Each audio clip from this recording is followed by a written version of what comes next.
Right, so this is issue number 12, my dog. Issue 12. number 12.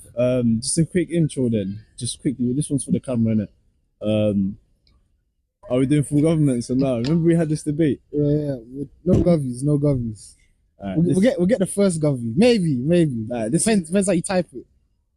Shut up, man.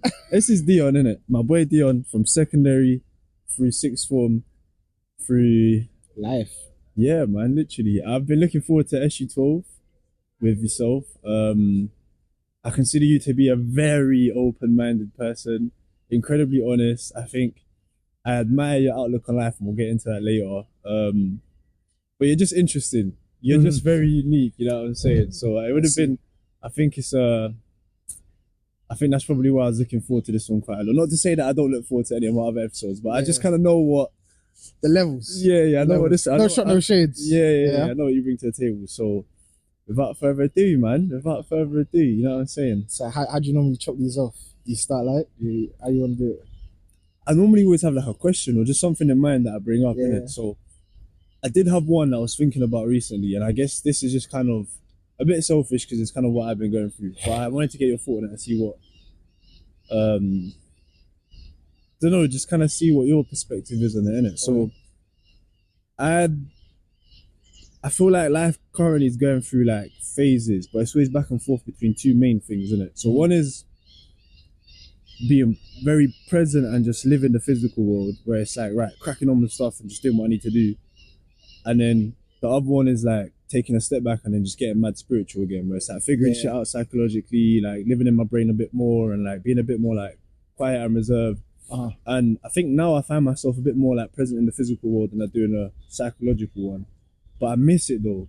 Like I miss being so reserved and like always thinking and analysing and always like figuring things out, innit? So, but I also understand the necessity between like swinging between back and forth, and you can't do both at the same time. Right. Or maybe you can, I don't know. But like, do you find that sometimes you go through a similar thing too?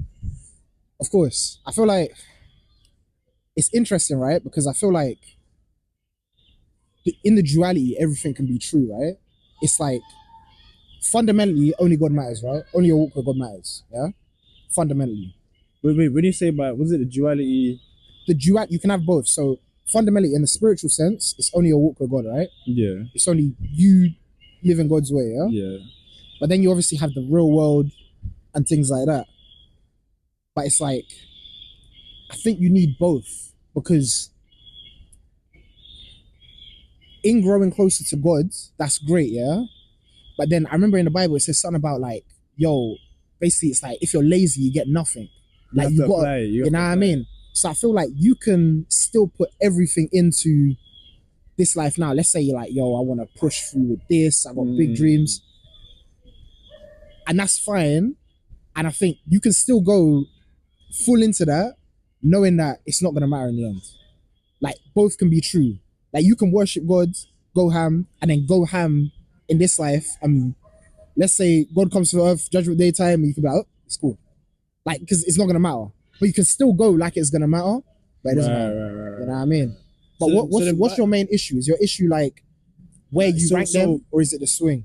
So it's the swing, innit? Right. So like when I'm let's say for example, I'm connected to the physical right now, and I'm just very present in with everything that I'm doing, all that sort of stuff, I still feel like a disconnect because I'm not connected to the psychological one, innit? So does it take away from your spiritual side? I don't think it takes away, but I just kind of feel a bit distant. I don't feel as like present in that sense. And sometimes recently I've really enjoyed being present in like the spiritual sense, if you want to call it that, because I think that's just the way that they describe psychological, the way they describe like conscious or like subconscious, whatever it is. And I think for my thing is that being away from that, and not to say that I feel less comfortable or like more uncomfortable, whatever it is, but I feel a little bit more in tune when I'm there though. Like when I'm more present in the conscious world, I feel like I'm a little bit more in tune. Like I'm a lot more like perceptive, I'm a lot more analytical, I'm a lot more like critical of everything that happens. Yeah. Although saying that, fairly recently, I did have like just a random thought process that came to my head and like, things just clicked. I was like, oh shit, like quite a lot of things make sense. And it had to do with relationships and why I found myself staying in particular relationships, and why other relationships I just like push myself away from those, innit? But yeah, I guess it was just kind of like that. But then from that take that you had, then what's your kind of like outlook on life? What's your perspective on life, and like what gives you definition? So what I mean by that is, recently I've been starting to look at life more so as an experience rather than like a test. Okay. Like you're just here to just experience, like. Yeah. But then also with the understanding that there's rules to the game, and like you're not obliged to play by the rules. Right. But there's consequences to your actions if you don't play by the rules. So I think that's what free will is. Free will is basically you being told, this is the game, these are the rules, play by the rules and things will be alright for you. But if you don't play by the rules, these are the consequences to your actions. You make your choice, innit? So I've started to look at life a little bit more as though this is just kind of an experience rather than like a...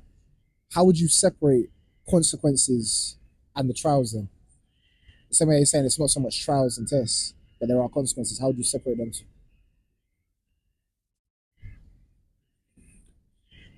Oh, that's a good question. I guess like, do you not think that if you look at things as like a trial and a test, then you're not doing things for the sake of doing it, you're doing it for the sake of the outcome. And the outcome, if you're doing a trial and a test, is a positive result. Okay. Yeah. So that takes away from the whole experience of life, because even in the Bible, if you read the Bible, but this is even something that you should just take with you, regardless of whether you like believe in God or not, or like whether you are religious or not, read the Bible or not, that like you shouldn't do things for the outcome, or you shouldn't do things for the expectation of the result. You should do things for the input. You should do things because rather you see value in what you are putting in, or you see value in the process that goes behind it. Right. And the reason why is because even you can take a real world example. Bro, it sounds like we're in Jurassic Park. Yeah, it's crazy. But, maybe it doesn't pick up. Yeah, but take like a real world example of like, for example, when you're in the process of attaining a goal. Let's say you have a goal, and you're in the process of attaining that goal. Yeah, you probably feel a lot more satisfied, or you feel a lot more fulfilled, and you feel a lot more rewarded as you're going through the process of attaining that goal and overcoming certain boundaries and obstacles than you do when you finally achieve what you set out to achieve. You know what I'm saying? I'm with you. So by that same logic, you should therefore like put a lot more value in the journey towards the goal rather than the goal itself. So then if you look at life as trials and tribulations, and like these are like, it's a test that I need to like work towards, you lose sight of the thing that you're doing now because you're too busy focusing on what like the outcome is supposed to be. You know what I mean? So you missed the whole point of the game. Right. So you're trying to win. Yeah. So then rather than looking at life in that way, the way you distinguish between the two, the way that I like to distinguish the two when it's like consequences or like the trials and the tribulation side of things, is that because life is an experience, you just try things out. Okay. And then the outcome, so the consequence, is not rather more so a manifestation of what is meant for you, but it's more so like an indicator of like what to do next. So let's say, for example, in this experience, you tried one thing, and the consequence was a negative consequence, and like things didn't end up well for you. Instead of embodying that and saying, this is me now, like I'm just like a person of bad luck and I don't have like nothing good going for me, and like shit's not working out well for me, it's more so an indicator that like, oh, well then what I tried doesn't work. So maybe let me try something else. Let me try something new. Let me try something a little bit different. And then that consequence ends up becoming an indicator of what not to do the next time, and gives you like a rough idea of what maybe you can do the next time. And then when the consequence of your next action is a positive one, it's like, oh, well, that worked. So this makes sense in this scenario, but let's say it was your action was independent. Let's say bad thing just happened. Yeah, but then you have to be able to distinguish, like, you have to be able to separate when one is the consequence of your action and the other is just like a misfortune of things falling into place that doesn't work out. Because the people that say life is a test, if bad thing just happened, irrespective of their actions, they'll be like, yeah, because life is a test. Right. Yeah. So it's like I need to like... Yeah, and it's like, yo, how do I jump over this hurdle now? Well, it's the same thing though. It's the same thing. Because if you try something and it doesn't work and like things fail and they're like, oh, life is a test, how do I need to jump over this hurdle? It's the same thing as looking at like, It's the same thing as looking at like trying something, it failing, and be like, right, it's indicated I need to change something. Right. It's the same thing. You just have like a different. So you look at it from a slightly different angle, but it's the same thing. But I don't like to say life is a test.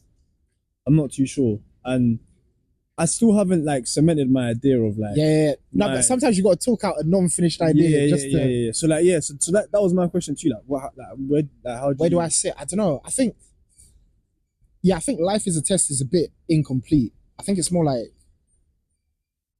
a bit more like you said as a game.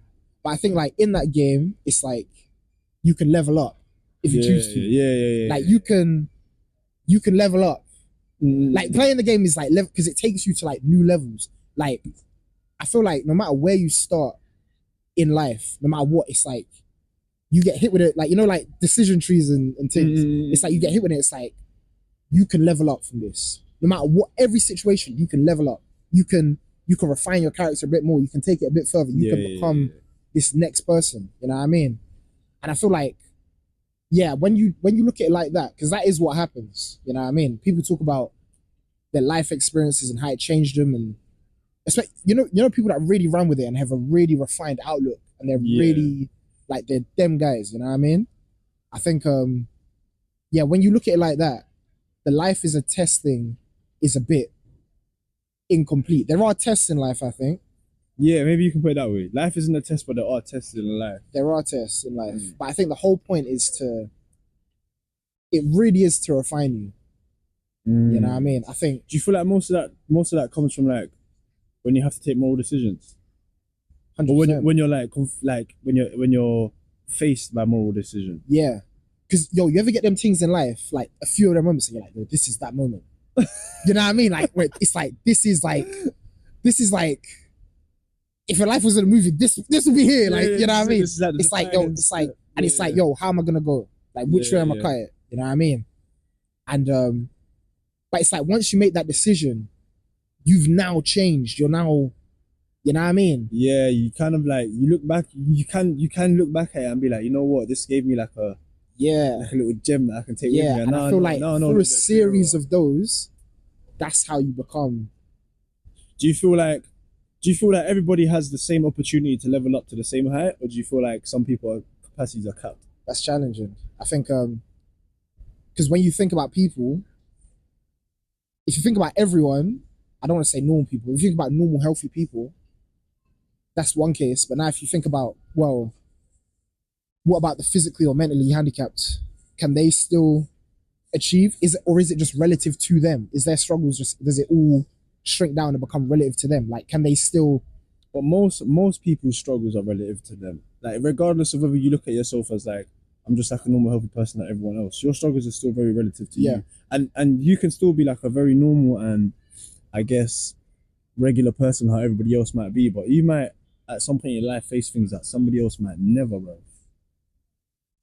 Of course, but then like you would have the argument that your level of consciousness or your level of like intellect determines the severity of it. Like if you pulled a knife on the dog will be stressing. Next day, dog forget. Right. You know what I mean? It's like, you know what I mean? Yeah. So it's like, if you're really, the higher you go, the bigger it gets, right? What if you was a really smart, refined person, and you had a big challenge, that would have to be a big challenge to shake you. Yeah, it would have to be a big challenge. Right. Okay. Yeah. I get what you're saying. So it's like, how small can we make that relative? Like, you know, I don't know. If there's someone with special needs and I don't know, they broke an egg or something. So then, do you think it's important that you really go to the depths of your like bad side? I don't know if you need to go to the depths of your bad side, but you'll be taken to the depths. This is something that like, Peterson argues, something that Goggin argues, something that like them kind of guys argue that like you really have to go through like the absolute ugliest parts of your life to then really come out on top as like a bigger and better person. Not bigger and better than everybody else. No, of course. Yeah. Because without going to those extreme depths, you will never really know. Yeah, you never really know. I feel like, I don't know, it would be like a bit lazy to say that's the only way, but that's definitely a way. So what other ways do you reckon there might be? I don't know. You know, low-key, I've started to think to myself that like shortcuts and that don't exist, bro. Yeah, the long way is the short way. Yeah. The long way is the short way. There's really no shortcut. But it's like sometimes like the same thing that they're talking about. You know, how you meant to do that as like a 40-year-old guy with 2 kids working just a regular 9 to 5, just still when life is good. Man. How you meant to really get into them depths? Everything's good. Like how you really meant to. Maybe like the comfortability doesn't allow you to, but like being comfortable kills. So how do you induce that? What are you meant to do? Kill your wife? And like, you know what I mean? Like I feel like so that there has to be another way, right? There should be conceptually there should be. As in, there has to be another path down to those depths, but you're still ultimately going to those depths. And the way you get to those depths is the same distance regardless of the path that you take. But those depths are easy. Like, let's say if like you're struggling, like if you're in a country at war, right? And like you lose everything. You're taken to them depths. Yeah. By force. Yeah. So now you how do you willingly go there? How do you willingly go there when everything's good? Do your Goggins, bro. Pick up the boat and run. Nah, I feel like that's definitely one thing. I feel like the physical, you pushing yourself physically is like one thing. Because you denying the physical is like one way to refine your mental. You know what I mean? Because like when you're, let's say if you're jogging and you know, it starts burning, you want to be done. Yeah. And you're like, no, we have to keep going. That's when you tap into the mental side. Yeah. Or like you're hungry, you want to eat, you're fasting. You know what I mean? And you're like, no. Like delaying. Yeah, bro, supposedly fasting is supposed to be like one not easy way you could say, but it's like one of the ways that you can really tether yourself to the higher. Yeah, I feel like for lack of a better word, I feel like punishing your body is a good way to get to those depths. Yeah. Maybe not punishing, that sounds crazy. Fam. Yeah, for lack of a better word. Because people can take that to the wrong. You know how there's like Christians that like fucking tie their shit on their leg and really punish themselves. It's like, I gotta do this, bro. But it's like challenging your body. There or overcoming your body to its absolute limits. Yeah. Like the real limits. I think that would take you. Yeah. But it's like you should want to do that in every area, no? Like I feel like you need to be pushing like your mind and your body. Like you gotta really like. Yeah, but people lose that though. People lose the urge to do that.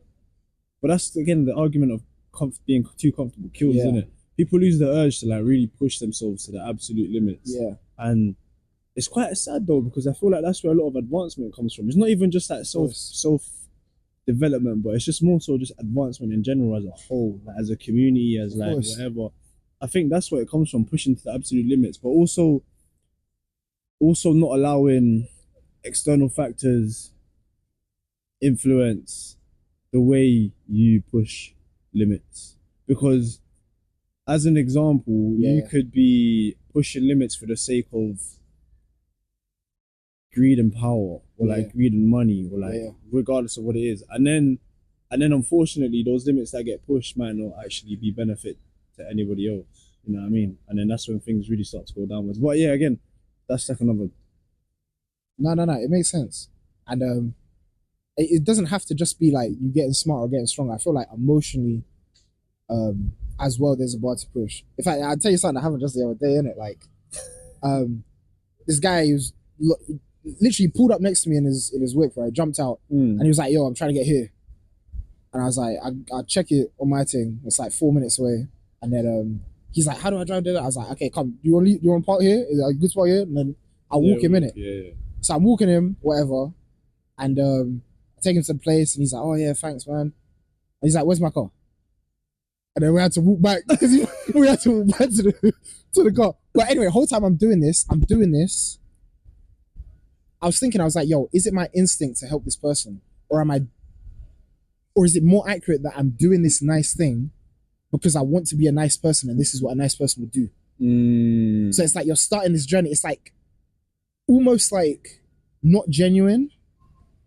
So do you think you have to fake it till you make it? Maybe.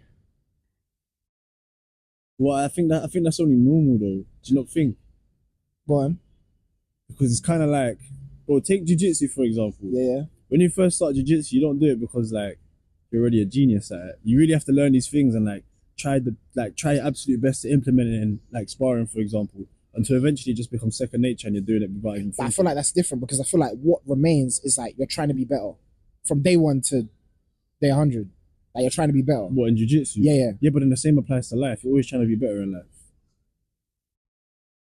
I hear you, but it's like you're doing something that's out of your nature to be like, let's say the nice example, right? Yeah, but when you're sparring, and let's say for example you're going for like someone's got you in let's say someone's got you in the fucking arm triangle. Yeah, arm triangle. Yeah.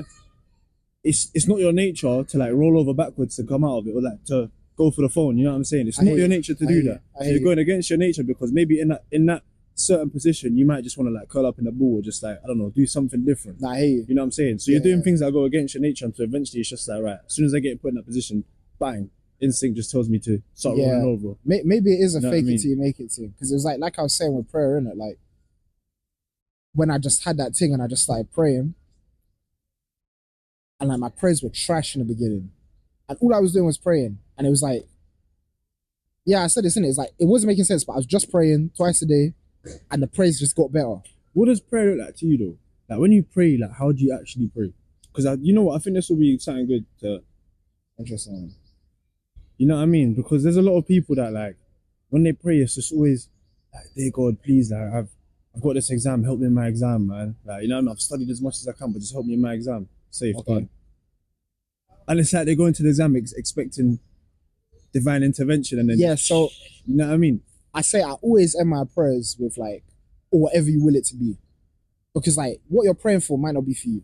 Yeah, 100%. But there's different types of prayers. Like sometimes I don't know, and that's another thing of fake it till you make it. Sometimes I pray and I don't ask for nothing. I'm like and I just say thank you. I'm just like, you know what I mean? Like, you know what I mean? But yeah, so like sometimes I just give thanks. Sometimes it's about clarity.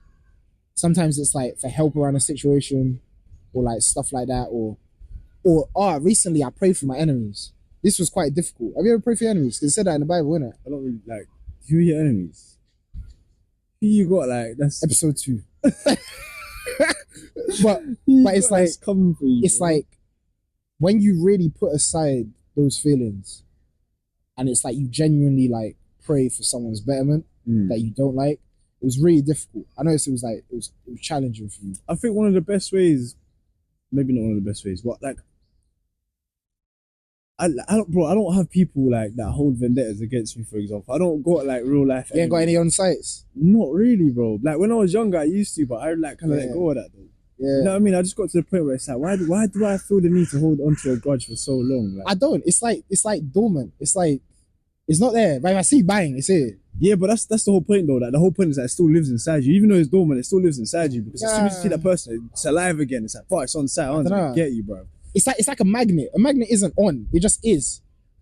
And then when the sun comes in, bang. I used to have that, but not anymore though. Man. Yeah. I used to have that with like maybe 1 or 2 people, but like not anymore. So when you advanced past that, was there a reconciliation between you lot? No, or was it like I just saw the person and like I just kind of chuckled, didn't it? So no anger, no that. You're just like, bro. I kind of laughed at myself, innit? Because I was walking through Elephant Road, literally over here on the corner, and I see the youth get off the bus, and I just like, you know what I mean? And just carried on stepping because when like, and this was years after as well. But bro, believe me, man, if I still hold on to that grudge, if he came off that bus, I would have just jumped him, fam. Yeah. But like, it just would have been so dumb and pointless, especially because it was over something so stupid as well. Yeah. You know what I mean? And like, the reason why I laugh wasn't because like I'm laughing at him. I'm laughing at the situation. I'm laughing at the fact that like I thought to myself for a good like 2-3 years, I see the shooter, it's jumping him, and it was over something so dumb. And it's like, bro, why am I holding on to these things for? Like so much anger for what? Like so much resentment for what?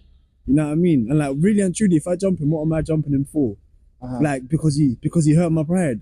Yeah. Because he like tickled my ego in a wrong way. You know what I'm saying? When I didn't want it to be tickled in that way. Yeah. Like for what, bro? For what? You know what I mean? So I kind of just like let go of those things, and like whenever somebody crosses a boundary for me, I'll either distance myself and then take my time to think about it and just forgive them, bro. That way, like that's me praying for my enemies. I don't ever wish bad upon them. And you know what? Like a good example of this is recently when I was listening to a podcast between Graham Hancock and Joe Rogan. Yeah, I saw that. I was getting for Yeah, and then Graham Hancock's like, although me and this guy don't see eye to eye in absolutely everything, like he's going through certain things in life where it's like I wouldn't wish that on my worst enemy. So like, put our differences aside. Yeah, like I still want the best for this individual, and I want like for his health to better. Because the only thing that me and him truly disagree on is just that one thing. But why should that one thing just get between us? Like it's the same thing as if like, let's say for example, I'm a conservative and you're a Labour. Yeah, like, it's just business. Exactly, bro. Just because that's the one thing that you and I disagree on, what I have to hate your guts forever now? Yeah. Nah, man. So, but I guess there are like exceptions to the rule, innit? There might be. There is. Sometimes it's deeper than that, and sometimes it's deeper than that. My third guess. Yeah, man. I don't know, but to say that like I have enemies, like I look at people and say, "You're my enemy." No, but if it's the other way around, maybe. Do people hate my guts? No, I'm pretty good. Like, I don't think anyone like. Think so? Nah, I don't think anyone would. I can only think of like one or two people, and that's probably just like my ex. And like, yeah. You know what I'm saying? I reckon she hates guts, bro. Do you know? It's like it kind of sucks. Like, I remember someone thought I was racist one time, and I never let that go. Someone thought you was racist. Yeah, I was like, me? Like, come on, man. I see it happening though. Racist. Two. Which one? Who'll get it? Nah, I'm not racist. Nah, you definitely are, man. They were like, oh, you're just racist. You want all immigrants out this country. I was like, come on, man. I was like, D. Yeah. Secret BNP. Secret UKIP. Secret UKIP member. No, I hear it. But yeah. But yeah, back to the subject of prayer then, yeah. So you said you prayed for your enemies and you found that quite tough. Yeah, it is.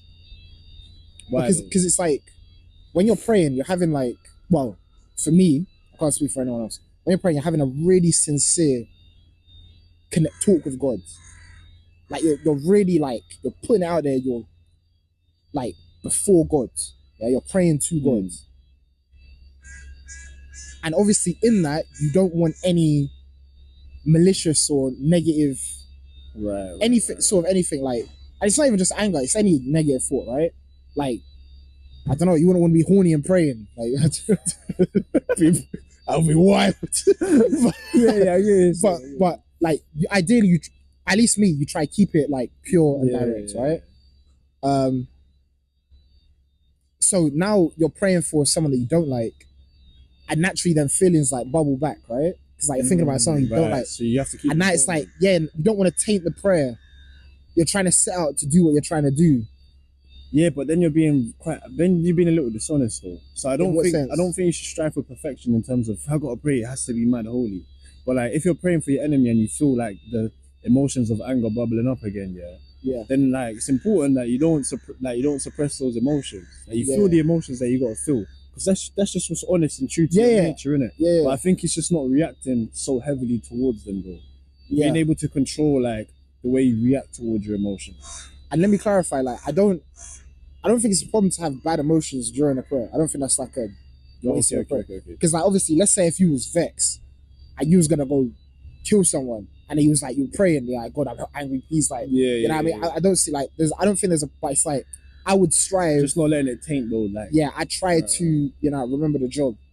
But I was like, I think I was reading my Bible and it come up, and I was like, I'm gonna try that today, and I tried it, and I don't know, like it's interesting. I'd encourage, like, if there's like praying for like someone that you don't like honestly, like proper earnestly, it's challenging. Maybe I just need to find someone I don't like. Make someone you don't like. Make an enemy. Make an enemy. Pray for. Make an enemy. Yeah, it has to count for something. But yeah, man. So I see prayer as like conversation with God, but also conversation with self too, though. And I guess when you converse with yourself, God has little inputs. Let me ask you this. This is a hard question, right? How do you know what God you're praying to? Because there's only one God. What is Okay. You see what I'm saying? Let's say there was like another monotheist religion, right? Let's say just exactly like Christianity, but they call God Bob. Yeah? Mm. And they're like, no, it's God. It's God. It's like, Just Bob. Just one God. Same creation story, same all that, same all stories, right? But his name's Bob. Yeah. But they call God Bob. Is that God?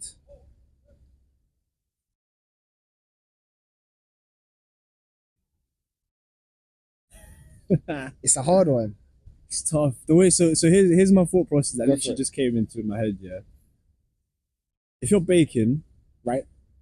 and you put salt, flour, bit of sugar, yeast, Uh-huh.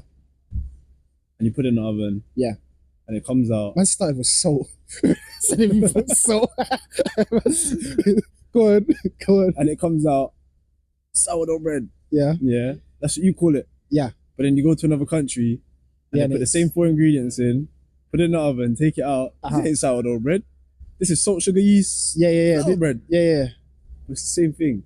It's just a different label. So then maybe it's not more so the label that defines it, but it's more so the ingredients or like the substance that defines it. Right. It's the same way as if, like, let's say for example, I have a tendency to be aggressive towards people. Okay. But when someone's like, describe yourself to me though, like what you like as a person, oh, I'm kind, man. I'm passive, like I'm not rude to no one. I don't hurt no one. But like that's just my label that I'm giving you. But my actions really define who I am though. It's not what I told you. You know what I mean? So maybe then, although they call him Bob and we call him God, you might have the tendency to see them as two different things.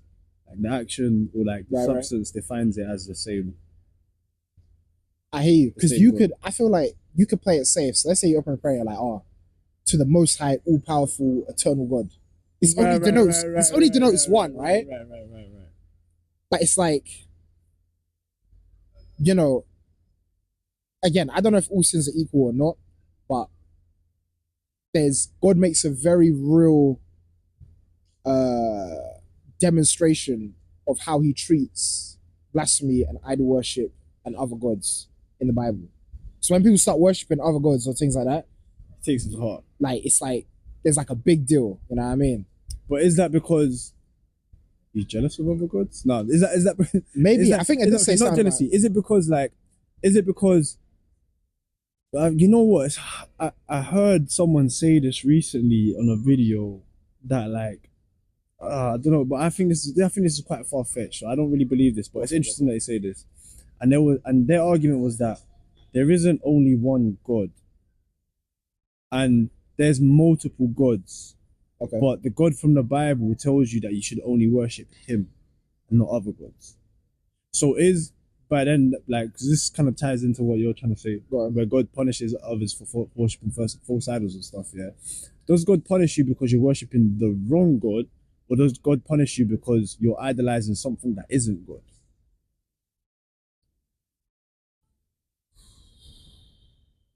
I would say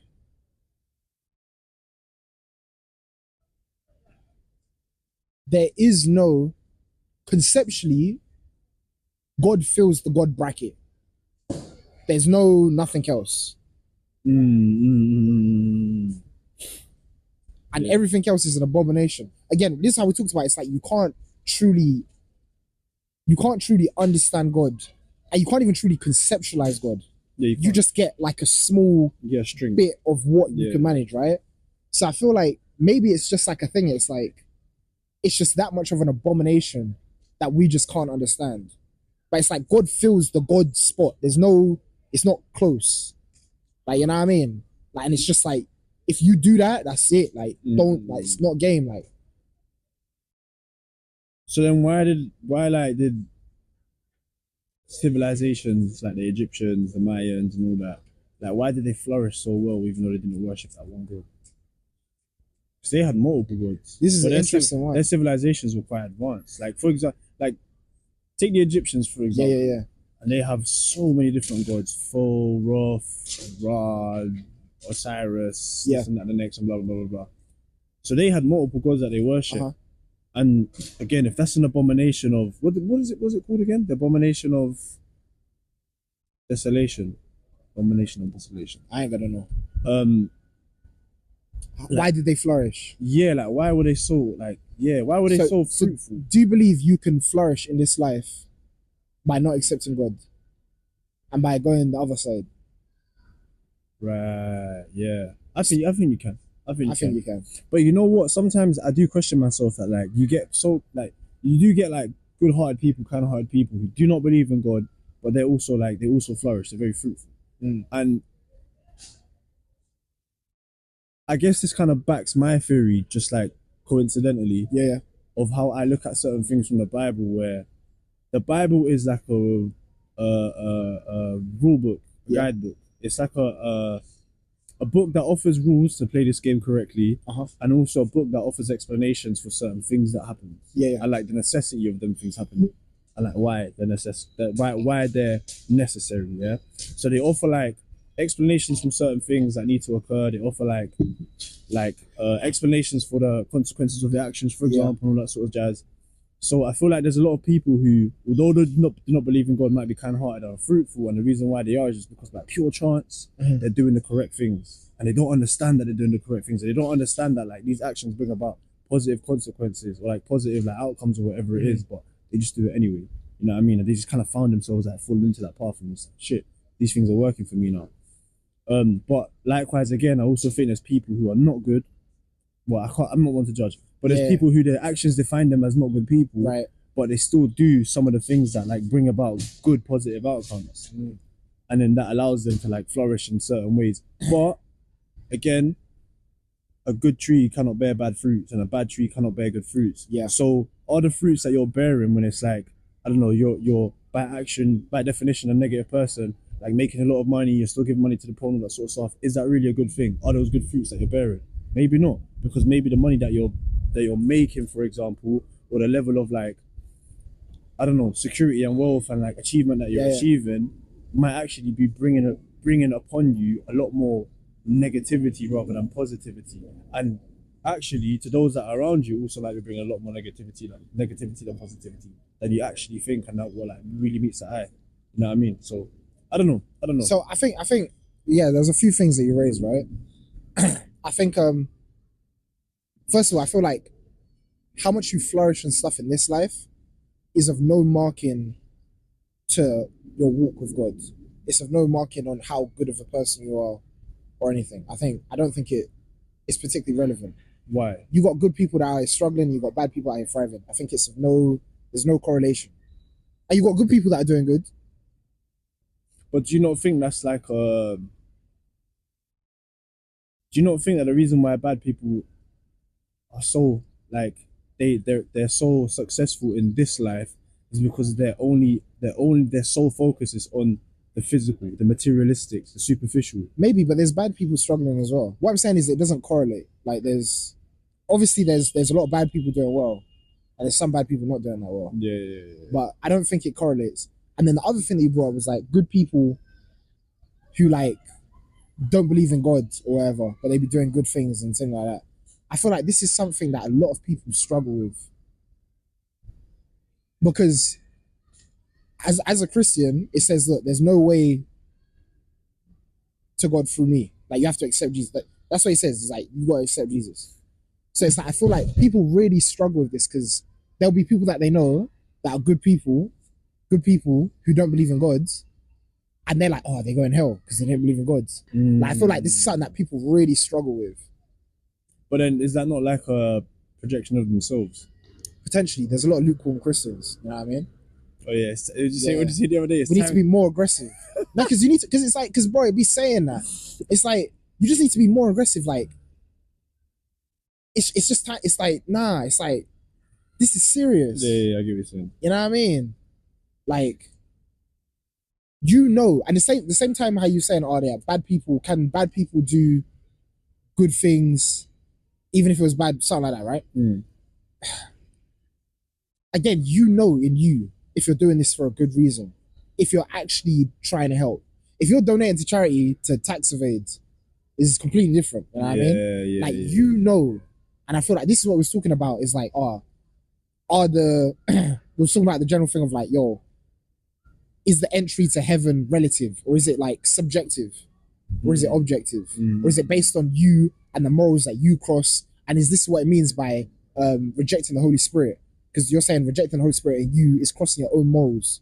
So, for example, someone who cigarette smokes, obviously it says in the Bible you're not meant to do that, but they've become accustomed to that, so it's not a big moral step. Right. But obviously, if they went and killed someone, that would be a big moral step.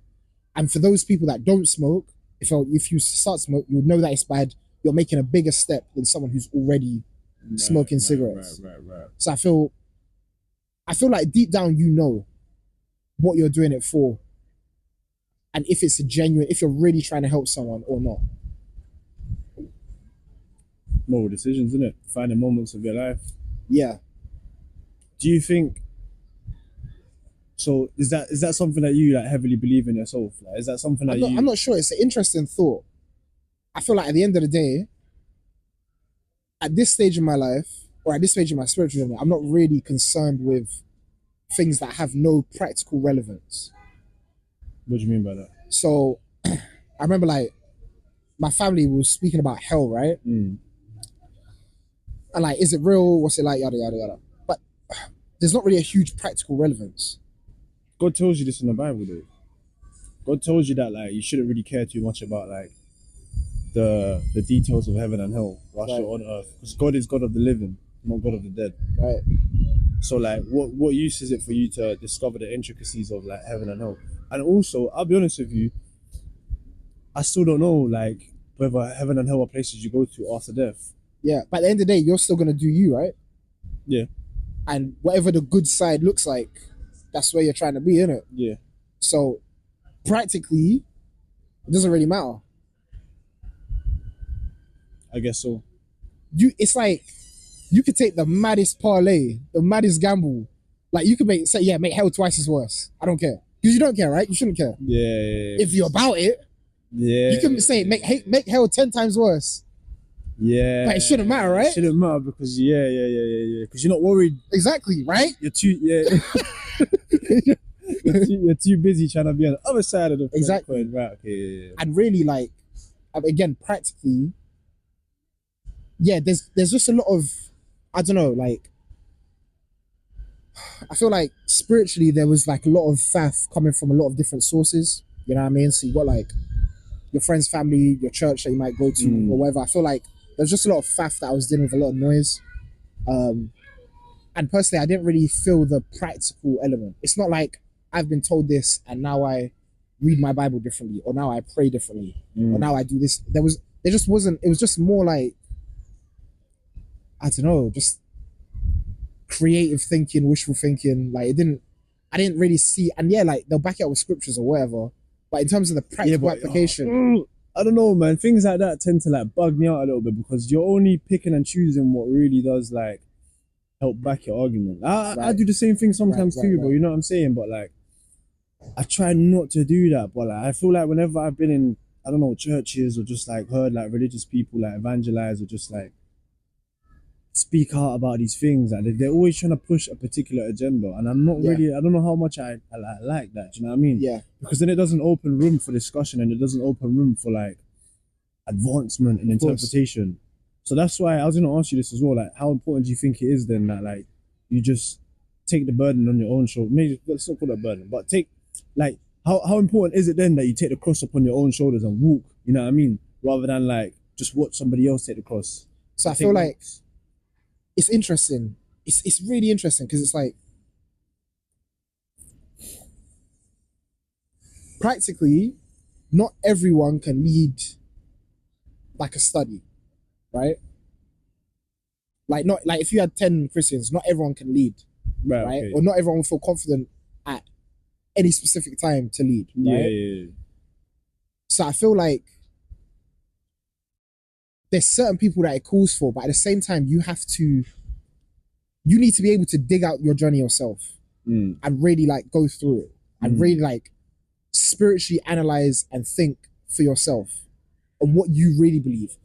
And like you it's like, it'll be shocking the amount of concepts and stuff that's drilled into you and stuff like that. The amount that your environment has actually built your perspective. Yeah, people tend to like not be able to see that, you know. You can't see it all. Like there's so much that you just can't even see. And you're like, someone pull up and you're like, wait, why do I think that?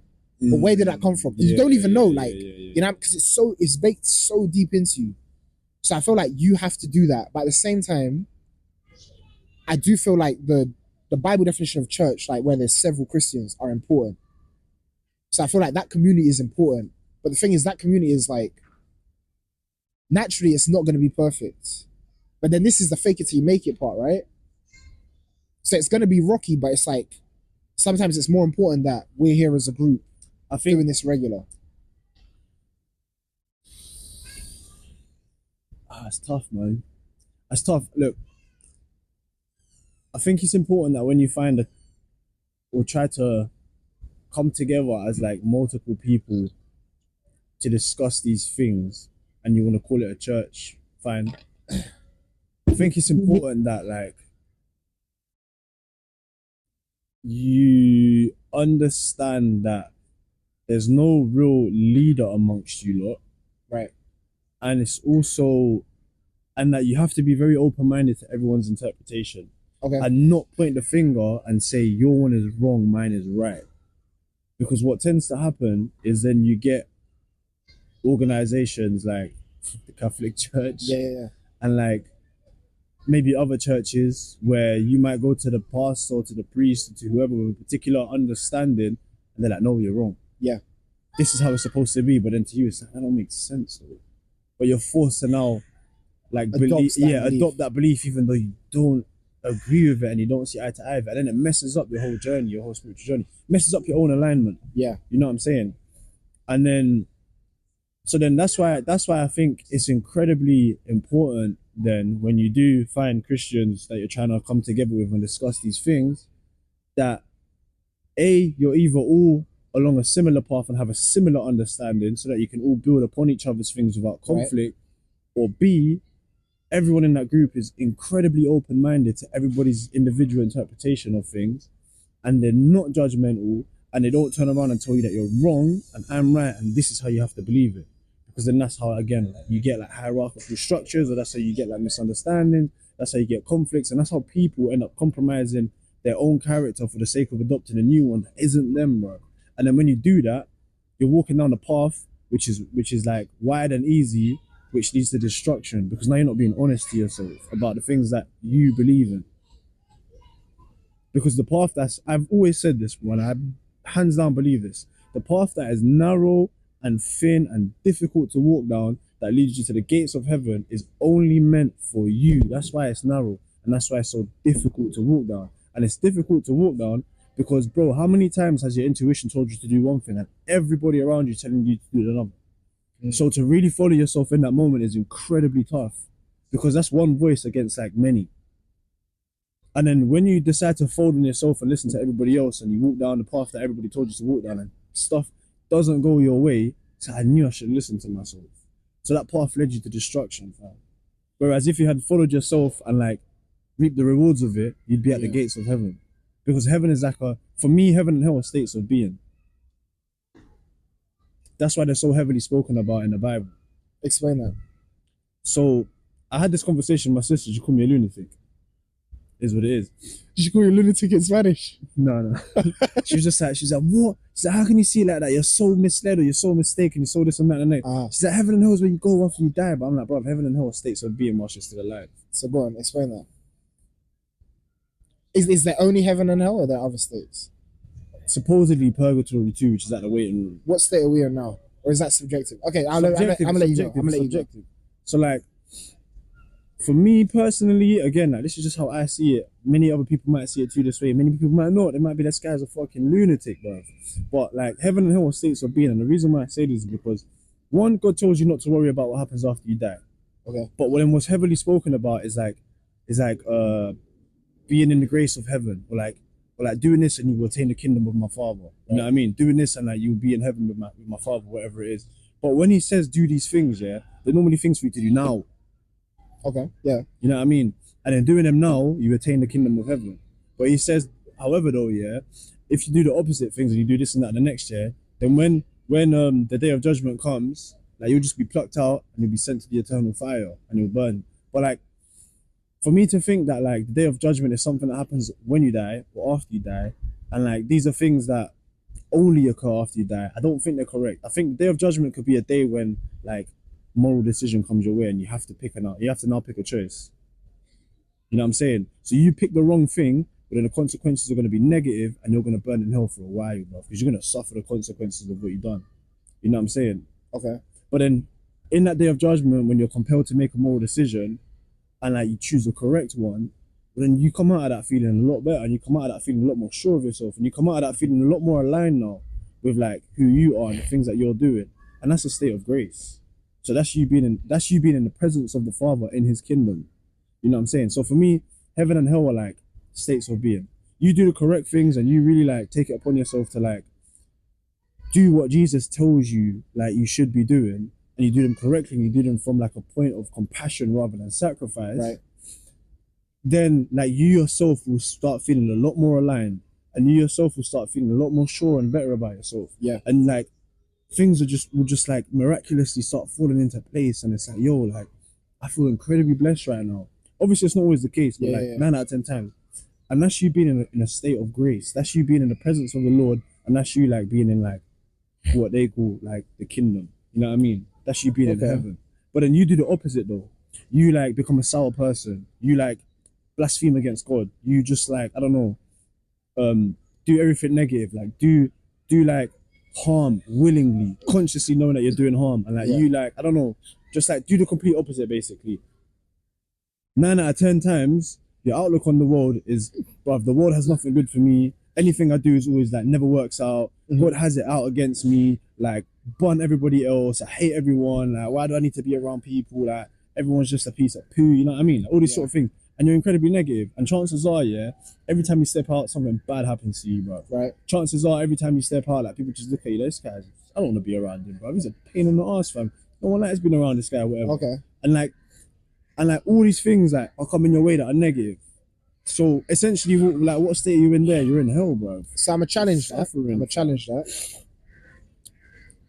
Don't you think it trivializes heaven and hell by saying that is heaven and hell? Why can't it just be... that boxes it in? Yeah, because I mean, conceptually, you think about what hell concept is. This is like nuts. Like, you know what I mean? But you also have to like take into account though that a lot of the way things were explained back in the day was through like metaphors and storytelling and all that sort of stuff. You know what I'm saying? So all right, let me challenge you. Let's go down this. So is there only one hell? So is hell only a state of being? Is that the only hell? But so this is something that I don't know, because when I read the Bible, I read the Bible as like a book of like it's practically a psychological book. It's a book based on psychology. You know what I mean? Yeah. A lot of it is based on psychology. So therefore, like when you're reading stories, when you're reading like descriptions of things, depictions of things, those are like psychological depictions, just told in like a storytelling format. Yeah. You know what I'm saying? But then I also understand though, from my own understanding at least, or from what I gather, that like the Bible and its explanations and like its guides and that sort of stuff, they transcend planes of understanding. So what I mean by that is it applies to you from like an individual aspect, it applies to you as a collective aspect, and it applies to you like in like multiple different aspects, right? So to say that heaven and hell are only states of being, I can't say it's factually correct, right? But at least I know I might be heading in the right direction here. You know what I'm saying? Okay. Because if I also understand that, like, or if I also read the Bible and see it as this applies to me from an individual aspect, but also as a collective aspect, then I also have to formulate what heaven and hell looks like as a collective aspect. I hear you. I just find it interesting that you bring the label down to that, because most people be like, yo, I'm living how God intended. Life's going good. I'm feeling good. Life ain't going good, but I'm feeling good. I feel like, you know, God's with me in all my decisions. It's just interesting you bring the label of heaven to that, and then for the opposite, you bring the label of hell. When that could just be living in God's light, or just living in... It's just interesting that you bring the label there. But then that's what it is though. Like if you attain the kingdom of God, it's because you're in the presence of God. You feel as though you're walking with Him. You know what I'm saying? So whether like things are going negative for you or not, or positive for you, like things could be like falling apart at your feet. Yeah. But because you're still doing the right things and you still feel like you're in the presence of God, you're like in His kingdom. I hear you, and I do hear you, and it's like you could be with God here, but I feel like I don't know. Maybe again, it could just be a different label to noting the same thing. But I think heaven is very much a real place because, creation story said God created the heavens. So it has to be like a place, right? But in the creation story, does it say God created hell? No. So are they is the creation story referencing to the same heaven and hell then? Because when he says God created the heavens, maybe that's just the sky. Maybe that's just like the universe. Maybe that's like the stars and stuff.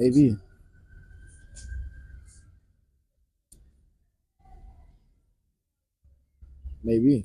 I don't know, but I think if you want to go back to practicality, that has like a... Yeah, it doesn't change much. It doesn't change much, but I think also being able to look at heaven and hell as states of being has a more practical application to your life. Yeah, I guess, because if you're like, yo, I'm in this hole, if you're like, yo, because I'm in hell, and then it might gear you up a bit to get out. And when you think about it, being in a state of hell is like really being distant from God. And you are really only in that state of hell when you are distant from God. Yeah. I think that's the Catholic definition, right? Like, no, the Catholic hell is absence from God. Yeah, but like, I couldn't tell you. And the reason why I couldn't tell you is because, bro, as long as I know, like, the Catholic definition of heaven and hell are places that you go to after you die. And like, hell is just like an eternal fire where you're there forever and ever and ever. And you are, in the absence of God. Yeah. But they don't ever define it as like a state of being whilst you're still here. But for some reason they can say you can attain the state of, like, you can attain heaven whilst you're still on earth. But it's like, describe that to me though. And I don't think they can, or I don't think they will. But they're more so like, I think heaven and hell describe states of being whilst you're alive. Okay. Because hell, like, bro, being in a state of hell is tough. I don't know if you've ever been there, bro. I can't say that I've been there, but I feel like I might have experienced it. When it's like you really don't believe in God and you only believe that like what you know is everything that you need to know. Yeah. And like it's like a totalitarian. Like nihilistic. Yeah, and it's very nihilistic, it's very totalitarianistic as well. And like you think that you know everything, and like whenever things don't go well for you, it's like, well, because I know everything, it's clearly not me, it's everybody else around me. Yeah. And you start blaming everybody else around you. And then because you blame everyone else around you, you start hating everything else around you. You know what I mean? Then you start hating God because it's like, well, it's not me. So God clearly has it out for me. And that's you creating distance between you and God. The more you do that, the more you start entering that state of hell and shit just gets worse. Yeah, negative feedback. Yeah, man. So what state would you say you're in right now? I can't make that call for myself. But if I was... It's like saying, Dion, are you a good person? I hear you. You know what I'm saying? How can I make that like judgment myself? I can't. But what I can say is that like the changes, the needle. Where's the needle? I think the needle like leans a bit more towards that heaven. And the reason why I do say that is because I've experienced what it's like when the needle is like rock bottom on the hillside. You know what I'm saying? And then I feel like I have taken the adequate measures to like start bringing myself out of there. And for the most part, I have done. Or at least I feel like I have done. Right. And like there's been moments in like the recent times where I feel incredibly blessed. And those are like indicators that like you're doing the right things, or you're doing things like a little bit more correctly. Or like, you know what, like the things that you're doing right now and like the measures you're taking to like improve, or like the measures you're taking to advance, or the measures you're taking to change aspects of your life or whatever, like they're good. You know what I'm saying? So I think it'll be incredibly arrogant, maybe would be the word, to say that I'm in the grace of heaven, or like I'm in heaven, I'm in that state of heaven. But I would like to say that like all my indicators point me to believe that like I'm moving in the right direction. I hear you. It's an interesting one. Me personally, I don't know if I share this belief. I feel like, bro, anything can happen. And like, it's tough because sometimes in my lowest moments, I felt the closest with God, and vice versa. Definitely vice versa. Yeah. Like, you know what I mean? When things is good, like spiritually, like I was at my weakest. You know what I mean? I never didn't have the faith in God, but it was always, God was on the back burner, man. Like, you know what I mean? Yeah. So, and this is what I was saying to like before about like challenging yourself. It's like, can you have a strong faith in God if everything was good? Do you only believe in God when everything's good? Do you only call on God when things are bad? Like everyone's like, you know what I mean? Like who are you? Like where? What is your challenge? Like, you know what I mean? I'm not asking you to answer, but it's like, yeah. So that's why, like, I don't know, like, me personally, and if we bring it back to the game thing, it's all about leveling up. So, like, bro, the next 20 years of my life, touch wood. I hope that's wood. The next 20 years of my life, like, I hope that it could just be nuts. It could be like the craziest 20 years of experience. But that would be 20 years of like some serious experience. Yeah. You know what I mean? But it's like, neither is bad. Like, you could have 20 years of bliss, blessings, and just casually chugging away. Yeah, like. But do you not think that's like a very mundane life though? A little bit, but it's like, it's not easy. It's like a bit like the Matrix thing, right? It's like, you know, do you want to just live no problems? Let's say you still believe in God, but your faith is just growing slowly. Right. Because you don't have that fire, like, you know what I mean? And everything's relative to the individual as well, isn't it? So it's hard to. I would understand why people would go for that, as opposed to living a tough life.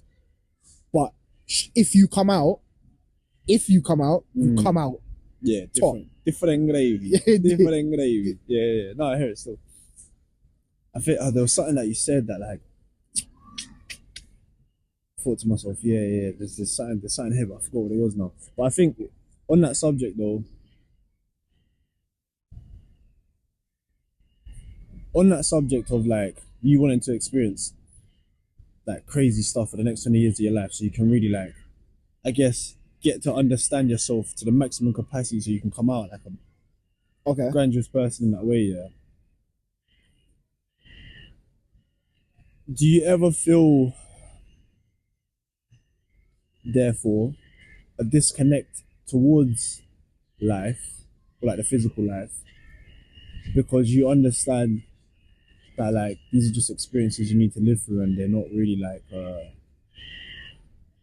1000%. I know, but I get 1000%. Like I get this so often, bro, and I find it so hard to describe. Where like I'll start feeling almost like third person. Yeah. But I'm still looking through my own eyes, but it's Yeah. like third person. It's like man just watching a movie right now. Bro. Yeah. And like nothing feels real. Like, I don't know. Exactly. This feels like a very strange, interactive movie. You could almost say. So some people, certain faiths, they'll call that like a spiritual like attack or a spiritual moment, and it's like, yo, like it's a bit surreal, like what's going on? Yeah. And then you're like, yo, this ain't real. I figured this. I know there's certain things that bring me back. Yeah. So like, funny enough, jiu-jitsu is one of them. Okay. Where it's like, I land back into the moment, and it's like, right. I guess I wouldn't specifically be jiu-jitsu, but it's like physical exertion of myself. Yeah. Brings me back into like not thinking about being so disconnected. Right. Another thing might be like doing tasks that require like particular levels of like thinking or like just capability. You know what I mean? Right. Because they're very engaging, and like it doesn't allow me to like remember that disconnect that I have. You can't. Yeah. But like I might just be like walking from home to gym, and I'll be looking around and just be like, bro, everything here just feels like a movie plot, fam. Yeah. Like all of this just kind of feels like it's not real. Like nothing feels real. Yeah, but I feel like, is there a problem in that? I don't think there is. I used to think there was. Yeah. I used to think that this is strange, and I don't think anybody feels this. Or like I used to think to myself that like this isn't normal.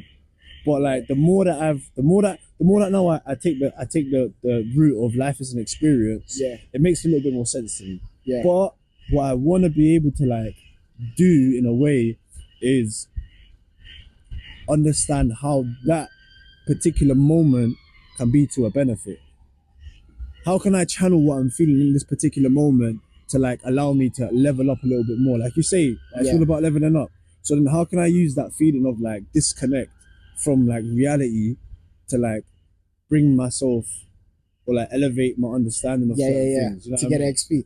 I feel like my disconnects are mainly emotional. So in the sense of like, oh, I get that too. Yeah. yeah. So if something crazy happens, I'm like, this ain't real. Mm. I'm not even presently engaging with it. You know what I mean? I don't often have like a general disconnect. Like this reality is not even like. I generally don't have that, but I feel like it's interesting. And this is like the duality. You can have that, and you can have this case like, yo, none of this is real. Like, you know, like there's got to be so much more to life. Like, what do we do? This is the first one I meant to. And you have like all these like big questions, and then like completely flip side, it's like, at least for me, sometimes I'm just like, wow, that's like a nice grass. Yeah. You know? Like, and then you just go back to the simple things and be like, like life is just, there's so much pleasure in the simple, that, you know what I mean? And it's like, it's weird. I don't know how you take that into, I don't know how you take the disconnect. I've been thinking about it and I've been toying with it. Like, in moments where Wait, sorry, did you do the meditation thing? Like, if you just sit down and just be silent and just think. Just sit down and just think. I think if you just ran with it, maybe something will open up. So there has been a few things that have opened up for me when I like, in those moments, just kind of like let my thoughts wander and like drift in it. So I might, again, just like an example, I might be walking home from gym, and like that's when like I start disconnecting again. I'm just like I'm just looking around, and it's like things just kind of feel like a movie prop again. Like I just feel like I'm walking through a set rather than like real life. Like Truman Show. Yeah, and like I'll be walking and I'm just kind of like, I don't know, there's something that just feels weirdly off about everything. And like there's something that just kind of doesn't feel, I don't know, like everything here is real. Everything just kind of seems like like fabrication, real, like a set. Yeah. Do you get this? Do you get this only here? If you're on holiday, do you get it? If you're with family, do you get it? If you're do you get it? Like, do you only get it here?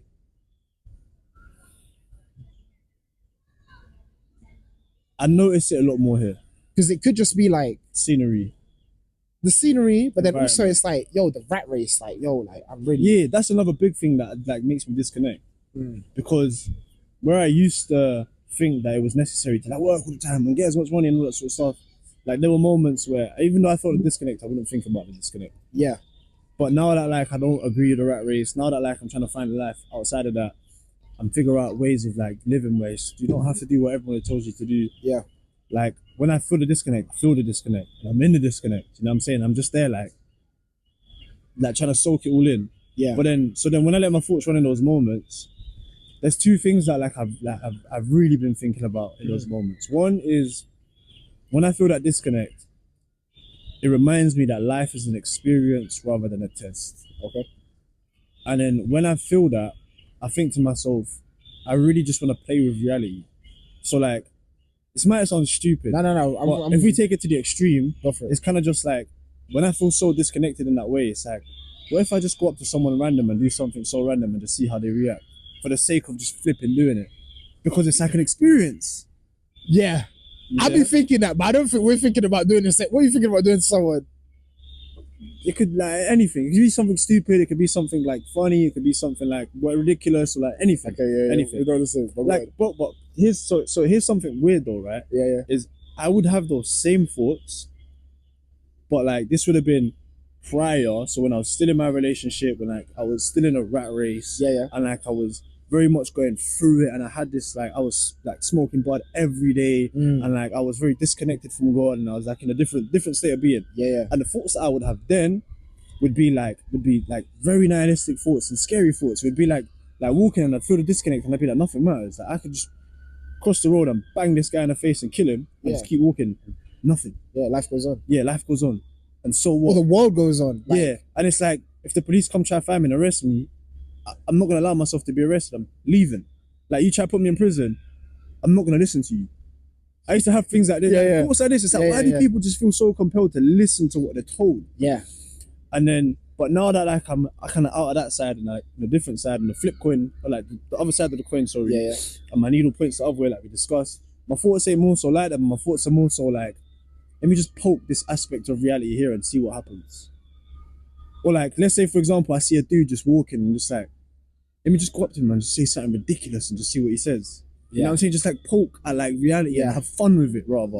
Rather than like be so nihilistic and destructive about reality. Way. And then so that's that one thought that I have on the disconnect, and I let my thoughts run. And the second one is something that I've been thinking about recently. Where and I read this is something that occurs all the time in the Bible, but I also read this in another book that I'm reading where when Jesus performed miracles that were like... Sorry, what book is that, by the way? It's called The Trojan Horse, but it's in Spanish. We'll get into that book after. It's a very interesting book. But when Jesus performed many miracles, and he did things that like no one thought was possible, his reason for why he was able to do it was, oh, you have little faith. Like, why are you so doubtful for? Like, why do you do things with so much doubt? You know what I'm saying? So then when I have that mad disconnect from reality, I also think to myself, I want to try something and just not doubt, bruv. Or like, how can I do things that are so compelling and so different and so like I never thought that was possible. And just do it, but like not doubt that like it's not possible. Like, you know what I'm saying? And I think it says somewhere in the Bible, I hope it does, and I'm pretty sure, but I can't quote it, but it's like people with today, it says that people with today won't be able to be doing that. Like, you know, back in the day, they'd be fixing legs, they'd just be... Yeah. On paper, we can still do that, I believe, but we won't be able to, it says. Because of the doubt. Like, it's just we believe that we can't. So I think those are the two aspects that I get from like diving deep into that disconnect. How much in your own mind can you get? Can you really get into your own mind and eliminate all doubt? Like, could you stand on there and fly? That's the thing, innit? I couldn't. Like what percent? What percent do you think you could get it down to? What percent of doubt? Let's say you're at 50%. Let's say right now you're at 80% doubt. If it's fly, just you. I not actually if I believe you can fly. How low do you think you can get it? How low? If right now baseline is 80%, I think top's like 65, 60. You can't even get 50s. I think I could get it pretty low. Bro, let's be honest. If you stood on the edge of like that fence there and thought to myself, if I jump, chances of me flying are 50-50. If I do it again, so that means if you jump, you fall. The next time you jump, you're flying. I wouldn't even think like that. There wouldn't even be a next time I'd fly. So I feel like all the conscious doubt I would get rid of. The subconscious is quite difficult. So that's what I'm referring to. It's not the conscious doubt that you need to worry about, because the conscious but would you have conscious doubt if you stood on there and I was like fly? I think it'd be a lot easier to just like let go of the conscious doubt. But can you? I think so. In fact, you know what, I can, because I've had moments where I've let go of the conscious doubt. Okay. But then it's the subconscious doubt that's the most hardest part to let go of. And the subconscious doubt, like whether you like to believe it or not, I think compromises I think makes up the majority of the doubt in total. I would take it further. I don't think it makes the majority of the doubt. I think it makes the majority of the motion. You see what I'm saying? Like the subconscious doubt could be like 20%. But because you truly don't believe it in your subconsciousness, it just takes that ain't happening. That's make 100% of the effect. Yeah. So this is something that like I would love. And this is why placebo works. Yeah. Because they believe it. Yeah. You know what I mean? Yeah. This is why placebo works. So if you take the same fucking God, I've lost my word. So you take that same logic then as the placebo and apply that now to bigger things. Dog, what isn't possible, fam? I think what isn't possible. So when I get that mad disconnect from reality and I'm just walking around, I'm just like, nothing feels real. Test it. That's when I feel like, that's when those thoughts really come into my mind. And I think at some point I'd just love to go like balls deep into all of it.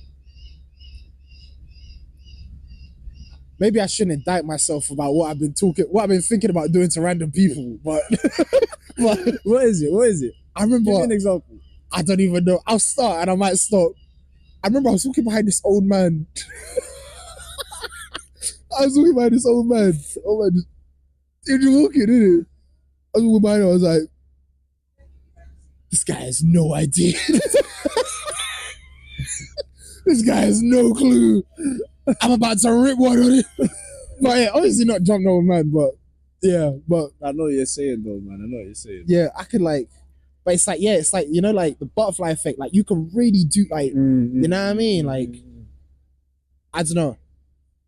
I think, I don't know, like, it's a dangerous game because I feel like this is what a lot of spiritualist people get into as well.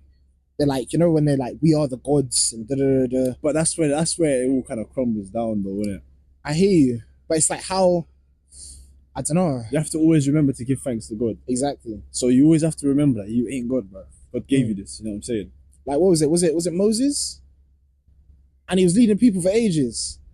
And it was the one time when he was like, they were thirsty and he was like, oh, do I have to keep doing this for you? And he hit the water and then God was like, yeah, you ain't sin.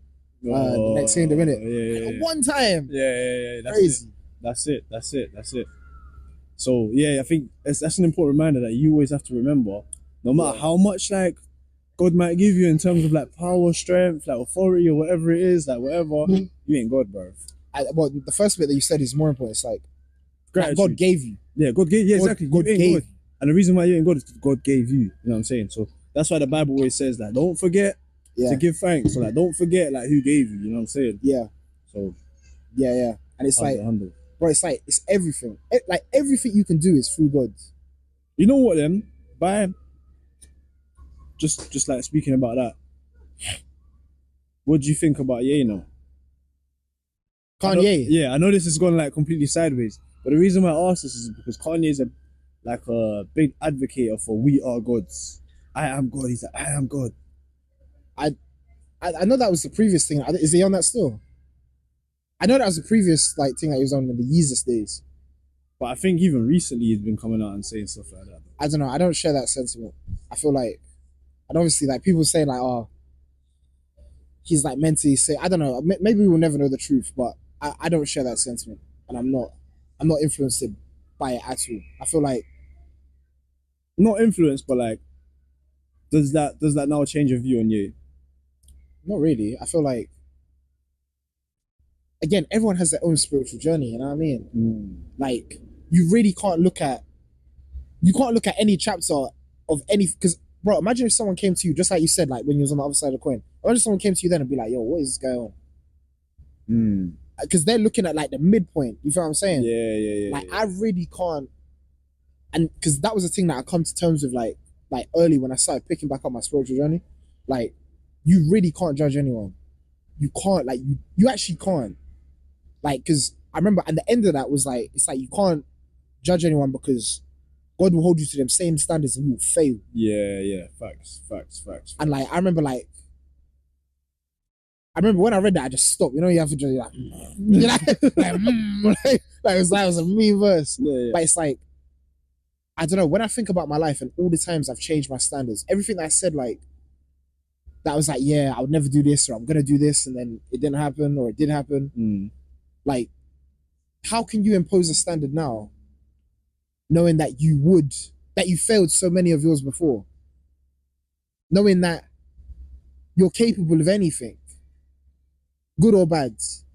You're capable of falling down. Well, surely that's why you'd impose a standard then. Yeah, how? Give me a standard of yours. But impose a standard on yourself. But give me a standard that, okay, you can pose a standard on yourself, but how can you put it on someone else? Oh, no, not put it on somebody else. Because even your standards that you pose on yourself, really, they're just aspirations. Because anything can happen. Anything can happen. You could kill someone. You could rob someone. You could do anything. Who knows what the situation, like, you know what I mean? So it's like you saying, oh, I'll never rob someone. How can that guy be robbing someone? You see, so it's like a standard on you that now reflects outward. Because you're using it to judge someone else. But it's like you can't judge. Do you not think though that like, yeah, it's true. Do you not think though that it's important to have certain standards and also, I wouldn't say to hold other people accountable to like, to meeting those standards, but to understand where people stand within your own standards. And what I mean by that is, let's say for example, you are now like on the market to pick a woman for your life, who you're going to share the rest of your life with, a wife. Yeah. Like, if you go out into the market, Yeah. that sounds crazy. Let's say you go out into the real world and like you're trying to look for a wife, Yeah. and you now take that same view of you where it's like I can't impose my own standards on anybody else and I can't judge anybody else. You end up like with somebody who is unfaithful, Right. lies to you all the time, Right. treats you like rubbish, Yeah. is not gonna be a good mother to your kids, Uh-huh. is out all the time, like I don't know, taking drugs and partying all the time, and like XYZ. Like, how can you like? Is it really a wise choice to pick that person just because you can't judge them? I feel like those are two separate things. I feel like you're not judging, because even that person that you described, you're not judging to put down. You're judging for compatibility. You're just making sure that you align. Because at the end of the day, there's sins and there's things that you struggle with. You're just hoping that it's compatible. You're just hoping that you have the same outlook. Right. And again, bigger scale, that's how society works, right? Because the law isn't comprehensive. The law doesn't cover every bad thing, or it doesn't cover everything justly, but it's compatible with a wide enough people that it works. Yeah. So I feel like, again, I don't feel like you're judging to put down that person. So that would you say that's the difference then? Judging to put down rather than judging for Yeah. Because then I guess I wouldn't even say it's judging. You're just seeing like if you're compatible, right? Like, because is it judging? It's a comparison. If she hits the crack pipe, is it like she hits the crack pipe? It's not judging, is it? That's what it is. Yeah. And it's like you not saying like, yo, I can't chat to you or get away from me, like I hate you. Right. Yeah, there's a difference. You know what I mean? So that like it's just this is the fact and we're not compatible. Yeah. You know what I mean? I don't know. I get what you're saying. The nuance or the definition of judge is difficult, but I guess it does mean like judge to put down and yeah. But yeah, I really tried to, and that's with everything. And like some things are like, yeah, as we was trying one time, like maybe all sins are equal, but like some sins have like bigger consequences. Mm-hmm. You know what I mean? Like if you murder someone, that's a life gone. That's a family affected forever. Yeah. You know what I mean? And when you look at the compatibility issue of that, it's like, could you be boys with someone who just murdered an old lady? Like, you know what I mean? That's a lot tougher than someone who just robbed someone. Yeah. You know what I mean? But it's like, really, you can't judge. Like, you might be like, yo, I can't really be hanging with you like that because you're out here doing this, but I ain't got nothing to get. Like, that's a hard thing to say. Yeah. It's like I can't. It's like, yeah, I get what you mean. It's like I can't look at you indifferently though. You're still a human. Exactly. Like, I can't think of myself as better than you. No, for sure. Or even like, and again, not all things are. It's wild for me to drop this now. I'm let the kid go past. Yeah, go on this. But let's say if the dude's a pedo. I had to let the kid go. But like, if the dude's like, that's a crazy thing to not judge, right? That'd be really tough to not judge. Right. But you can't. But you would, but you can't.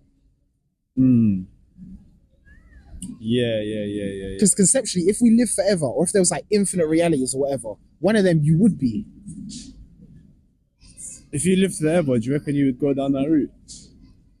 I feel like if there was infinite realities, I would be one.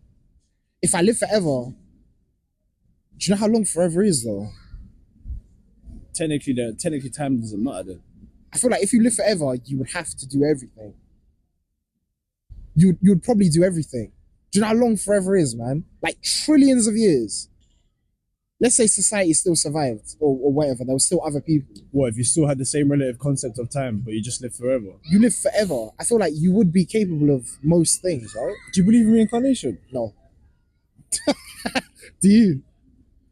I don't believe in reincarnation of any sort. I don't believe in the physical or the spiritual or like you can inherit. I don't believe in you know how people talk about the ancestors and stuff. I don't believe in that. I don't believe in none of that at all. I think you are you, your own spirit, and that is it. It's confined as that. It's your spirit, your soul. So what happens when you die? This is an interesting one. I'm not sure. I think you die right now. And again, I don't die on the hill about this, but like if someone wanted to show me scriptural to change my mind, I'm happy to. But currently, my understanding is you die, you're dead, and then God calls everyone that died back. You get judged, and then you go where you go. That's my current. So you believe in like heaven and hell after you die? Potentially, I don't know if there might not be a hell, because I know there's a few references in the Bible where hell is just death, like you're just dead, and it says like dead. The dead are conscious of nothing. But obviously there was context behind that, because it was like the dead are conscious of nothing for a while. They might be brought back later, or something like I don't know. But right now, I think you're dead, and you're dead. On the theory then that like energy cannot be destroyed, it's just transferred. Yeah. I think it's not like your spirit goes. I don't think your spirit goes. It's probably just somewhere. I don't know. Go probably in the queue or something. I don't know. But like I think like I don't know. You ever seen the movie Soul? Soul, the Disney one? Yeah. Nah. It's too bright. But go on. It's too what? It's too bright. It's bright. Yeah, they'd be bright, innit? The black guy who's the blue guy, right? That's what you're talking about, right? Yeah. No, the blue guys is Soul, with it. The black guy's like the human version of him. Okay. Yeah. Or like, at least the body he inherits. Yeah. But like, if I remember correctly, the way it works is when the guy dies, I don't know why he doesn't go straight to heaven. Right. But he gets like, or maybe he's like in the queue going up to heaven, and he kind of like falls out, innit? Yeah. And he just ends up in this like spiritual desert. And like from the spiritual desert, you can kind of see into the world, but you can't really like go into it, innit? And like you can also see into heaven, but you can't either. And I think he goes into the spiritual world as the dog, and then like somebody else takes his body or something. Right. I can't remember properly, but I just remember that like the souls go back into like a little queue and they start like. So what do you take from that? What do you believe? I guess their theory was that you can reincarnate. Like when you leave a body, you go back into the queue, you go up to heaven, and it's like God's like, go take another one. Yes, we win.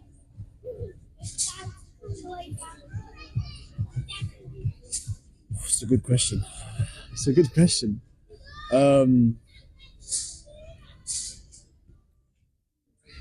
When we die, I reckon we are all recalled up to like heaven. Well, first of all, I'm gonna take you through it. So, is our body important? There's some people that believe that, yeah, your body will be like reconstructed or whatever because that's your body. Like, you need your body. So first, is your body important? For when you die? After you die. For whatever happens after you die, is your body important? Or is your body just important in general? Like, you die, is your body important? I think your body is a vehicle to allow your soul or to allow you to experience this earth. Okay. But is it important? Will it come back? Will we need our bodies in whatever's next? No. Okay. So cool. I don't think so. So I think when we die, I think we do go to meet our creator. But I think past that, straight away, I'm not too sure if I believe in the idea of a purgatory. Purgatory is a waiting room until Judgment Day. Yeah. And then when Judgment Day comes, everybody supposedly goes up to the creator. I think there might be like a conceptual purgatory, but again, the dead are conscious. I think like between now and when God acts or Judgment Day, you're conscious of nothing. Like it's not like it'll be like a quick, like you just wake up. Like as soon as you die, you're there. Like because there's no time. You don't know. Like so, I think that's what happens. Yeah, that's something I've heard before. That like Judgment Day or like purgatory rather. So the wait from death to Judgment Day when everybody goes. Yeah, it's like that. Yeah, it makes sense. But I think we do go to our Father. I think God would show us what we done on earth. Like he would be like, just for you to see. Have a look. I think they spoke about that in Revelations. That like all your sins and stuff will be like listed. Like you'll be judged in front of everyone. Yeah. So I think that is something that happens. Right. I think you're able to see your entire life like it's a book or like a film. You're held accountable for the things that you did do and didn't do. Yeah. Or at least to some degree, God might question you on certain choices. Like, why did you do this? What was this about? What Like, would you say? What was this about? Not gonna lie, I would. If God asked me a question, I don't know. I don't even know. But my mind goes blank though, because like when I think about life after death, it's too hard to like even conceptualize. Yeah. So I couldn't really say that like this is what I believe in. Because if I can't conceptualize something to say this is what I believe in, Yeah. then I can't really answer the question. But then practically, what does it change? Nothing. That's the thing. Yeah, that is the thing. Yeah, no, that's true. But then, yeah, I don't know. But then, do I think that like we are reincarnated? Again, I don't know, my bro. I think to say that we don't ever inherit the knowledge of our ancestors, So might be wrong. I think stuff like that is ingrained in our biology, though. So I'm not talking about knowledge. I'm talking about in terms of spirit. Like I'm saying, you are your own unique.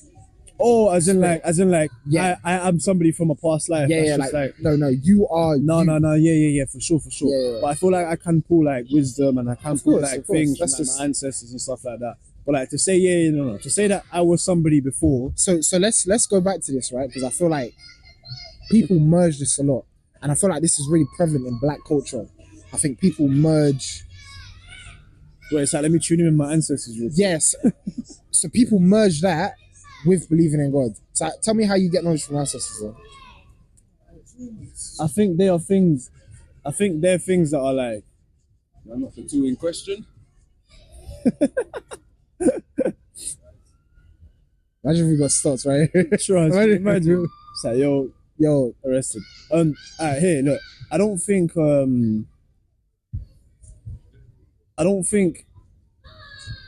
Fuck, what was the question again? Sorry, So how do you draw connection or from ancestors? Right, I don't think it's a thing where you sit down and meditate like, oh, your eyes go white and it's like ancestors speak to you. No, I think more so the way you draw wisdom or like intellect or like whatever it might be from your ancestors is it's kind of like biologically ingrained in you through like through adaptation and then through what's the word I'm looking for? repeat experiences, traumas, fears. Yeah, but not just that, but also through evolution. Right.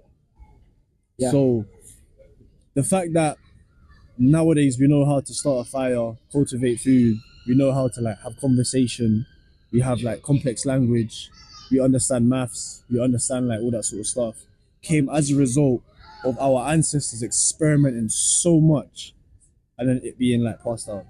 I think it's even more primal than that. I think it's why are we afraid of the dark? Why are we afraid? Like these things, like when you think about it, like where did that come from?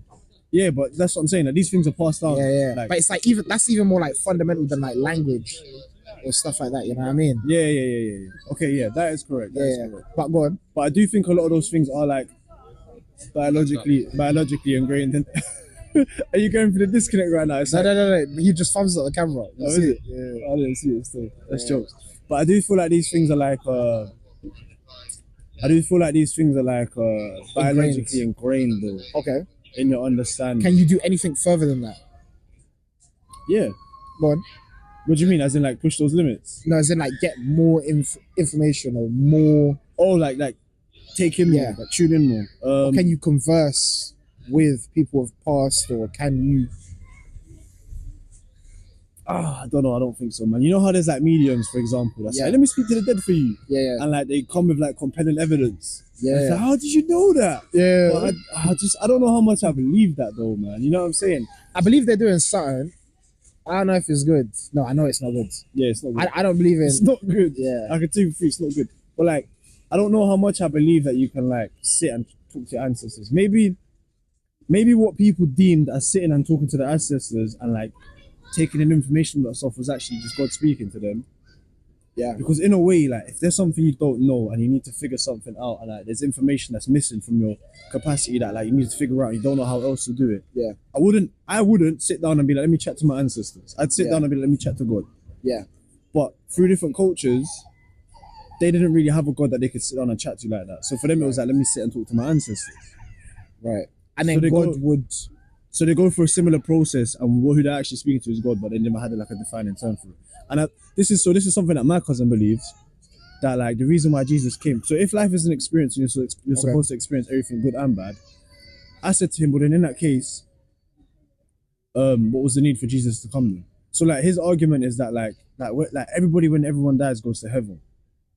Like everyone, no matter who you are, everyone goes. He's like, what, you think Hitler, when you die, is not in heaven? Hitler goes back to heaven. I was like, how though? Why? And he's like, because before he came to Earth, he signed a contract with a man upstairs and was like, I want to come down to Earth and know what it's like to kill like 6 million Jews. But then in order for him to do that, you had to have 6 million souls up in heaven that sign off with God and say, I want to know what it's like to die, to come down to Earth and experience what it's like to die in a gas chamber.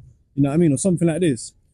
It's incredibly insensitive, by the way. But like, it's good. But like, if you like strip back all the insensitivity and like the emotion that comes behind it, you can see why it can make sense. I've heard something similar to this belief. Right. So then I said to him, so then what's the need for Jesus to come, explain to us the rules? What's the need for Jesus to come and tell us that like people doing things incorrectly? And what's the need for like, I don't know, like anything? What's the need for me to be a good person then? You know what I mean? So what is the purpose of being here then? Because it sounds like to him, it's just an experience. It's just VR. But it's literally just go like back VR, yeah. And literally, yeah. It's like, whoa, I did that. Cool. Bam, yeah. So then that's why I questioned a lot. Like, so then what was the need for Jesus to come then? What was the need for Jesus to come and explain to us like all these things? And his thing is that like Jesus came not to tell you that what you're doing is wrong and what you're doing is bad, but to remind you where you come from. To remind you that there's only one God. To remind you that like God is your father and he's the one who allowed you to be here. And to remind you that like one of the defining things about life is love. And so if you end this game, the VR game, without those beliefs, then what? You still go back to heaven. Because God is your father. God has like mercy over you and he has compassion over you. And like, if you have a son, why are you going to punish your son for it? I feel like this is like people are drawing for they're clutching at straws. Again, you can't conceptualize all of God. I feel like the traditional depiction of hell, right? Eternal fire, whatever. I always used to wrestle with that feeling. I was like, how is it possible?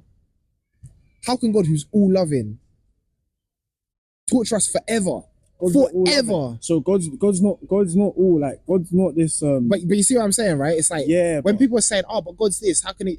But it's like it works different at the top. Like if you're God, like things just work. It's kind of like, think of it like this, yeah. Is if I have a child, or okay, let's say I've got an 18-year-old son, 19-year-old son. Okay. I've taught him everything I need to teach him. Yeah. Or at least I prepared him for life. Right? I prepared him for him to go tackle adult life. Yeah. Right? Let's say he goes out into the world and makes mistakes and he comes back to me. Yeah. Am I going to punish him? Of course. No. I'm not going to punish him. I'm going to discipline him. It's different. Okay. Right? I will discipline him.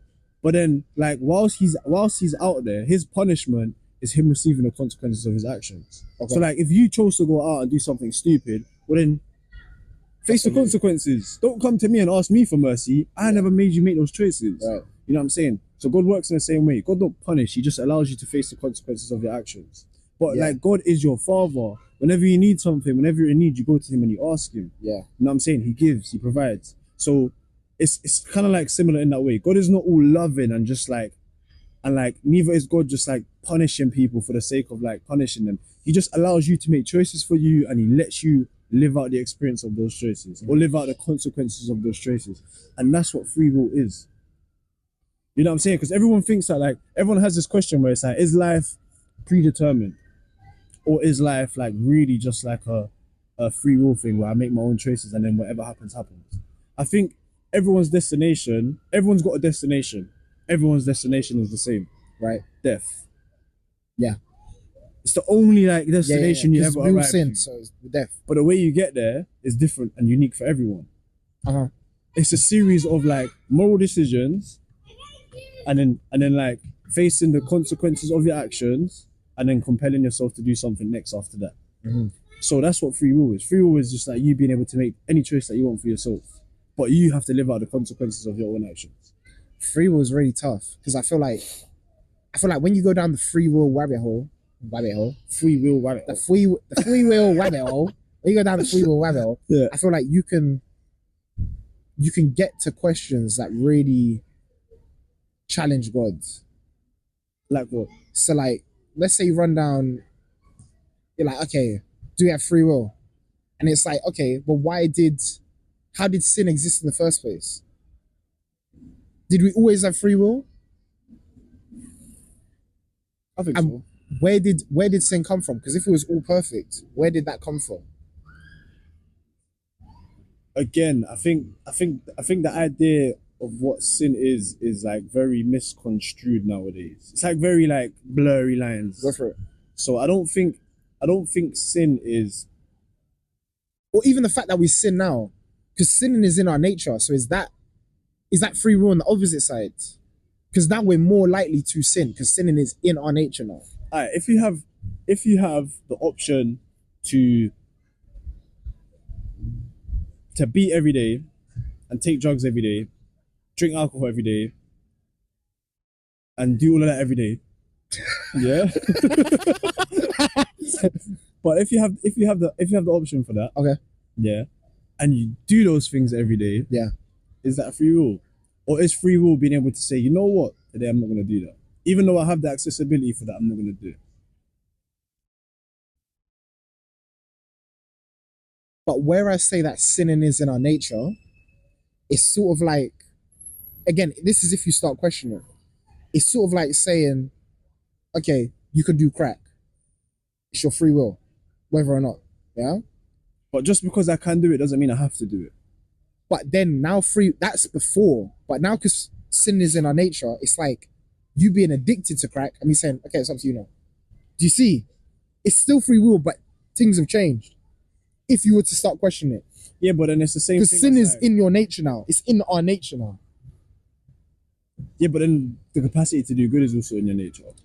The capacity for sacrifice on like that side of things is still in your nature too. So although sin is an innate human nature, yeah, to do bad, to do good is also kind of like a human nature too. So although you have the choice and you have the option and you have the accessibility to do wrong and to do harm, right, and to sin, the sole fact that you have that choice though doesn't mean you have to take it.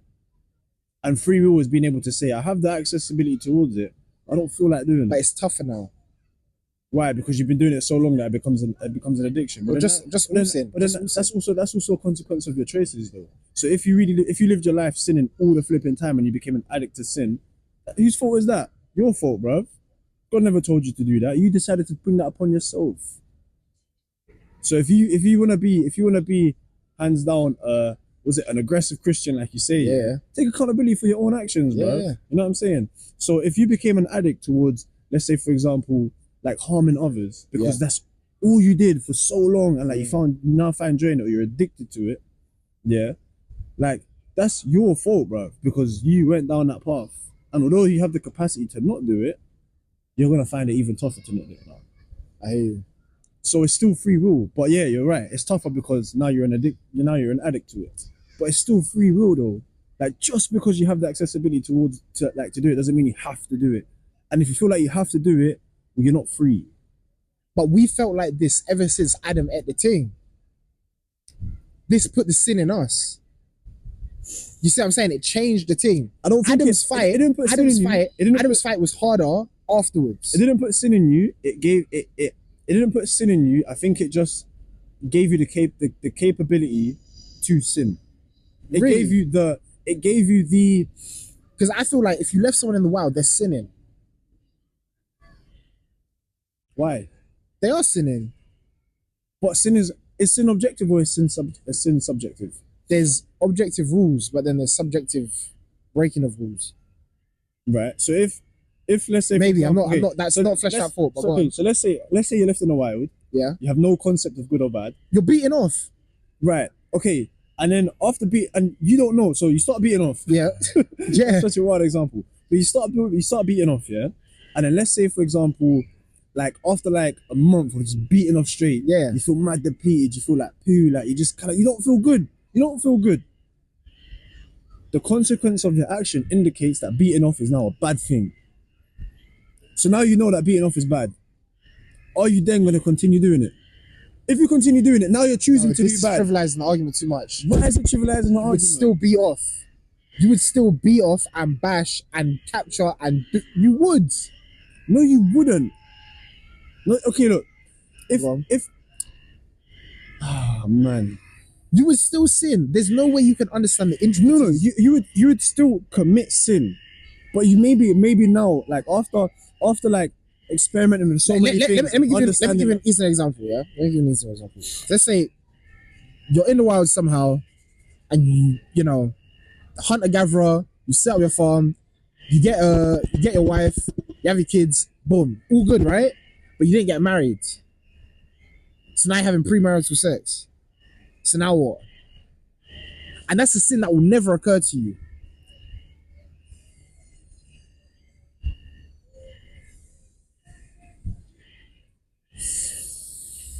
Yeah. That's a good one. But I think that's also that's kind of like going into like doctrine now though. That's a bit different, you know what I'm saying? They're like premarital sex is like it's tough because it's like it dives very deep into doctrine, and that's different than sin. I think maybe the argument that you after here is if you're a hunter gatherer, you set up your village, Yeah. you have a wife and kids, Yeah. and then you end up like going off and sleeping with another woman, and your wife finds out. Oh yeah. You Now- don't have a wife, you're now- hunter gatherer. Okay, but like you have a mother. family, you have a Yeah, family, yeah. you have my partner, Yeah, you yeah. have my offspring, right? Yeah. And you go off, Yeah. and you find another woman, Yeah. you sleep with woman, Yeah. and your partner's like, yo, I feel offended here. Yeah. Like this ain't right. Uh-huh. And now your woman is pissed. Yeah. And like she's angry. Yeah. So that is adultery, yeah? Okay. Right. So then although for yourself, you Yeah. might be like, I'm the guy, bro. You know what I'm saying? Yeah, I'm sleeping, I'm doing my I'm thing. hunter gathering food and families. Yeah, you know what I'm saying? I'm Yeah. hunter gathering this food and pussy, you know what I'm saying? Yeah. It's cool. But then like you turn around and you look at the person next to you and it's like that kind of affecting them negatively though. So maybe this isn't a good thing. Now you're figuring out what's right from wrong. So now it's up to you whether you want to do it again or not. Okay. It's the same thing again. Like we go back to the example of bashing. You bash for a whole month and you're depleted. You feel like poo. Like it just doesn't make you feel good. It makes you feel bad, if anything. Yeah. Like now you know that doing this has negative like implications on yourself. Are you then going to continue to do it? If you know that it's not good for you, are you then going to continue to do it? But certain things, it's hard to find out if certain things are. So here's the one thing. It's like, you know, coffee, right? Now people are like, yeah, I want to stop drinking coffee. But really, how would you know coffee's bad for you? You drink it, you get a rush. You got more energy. Because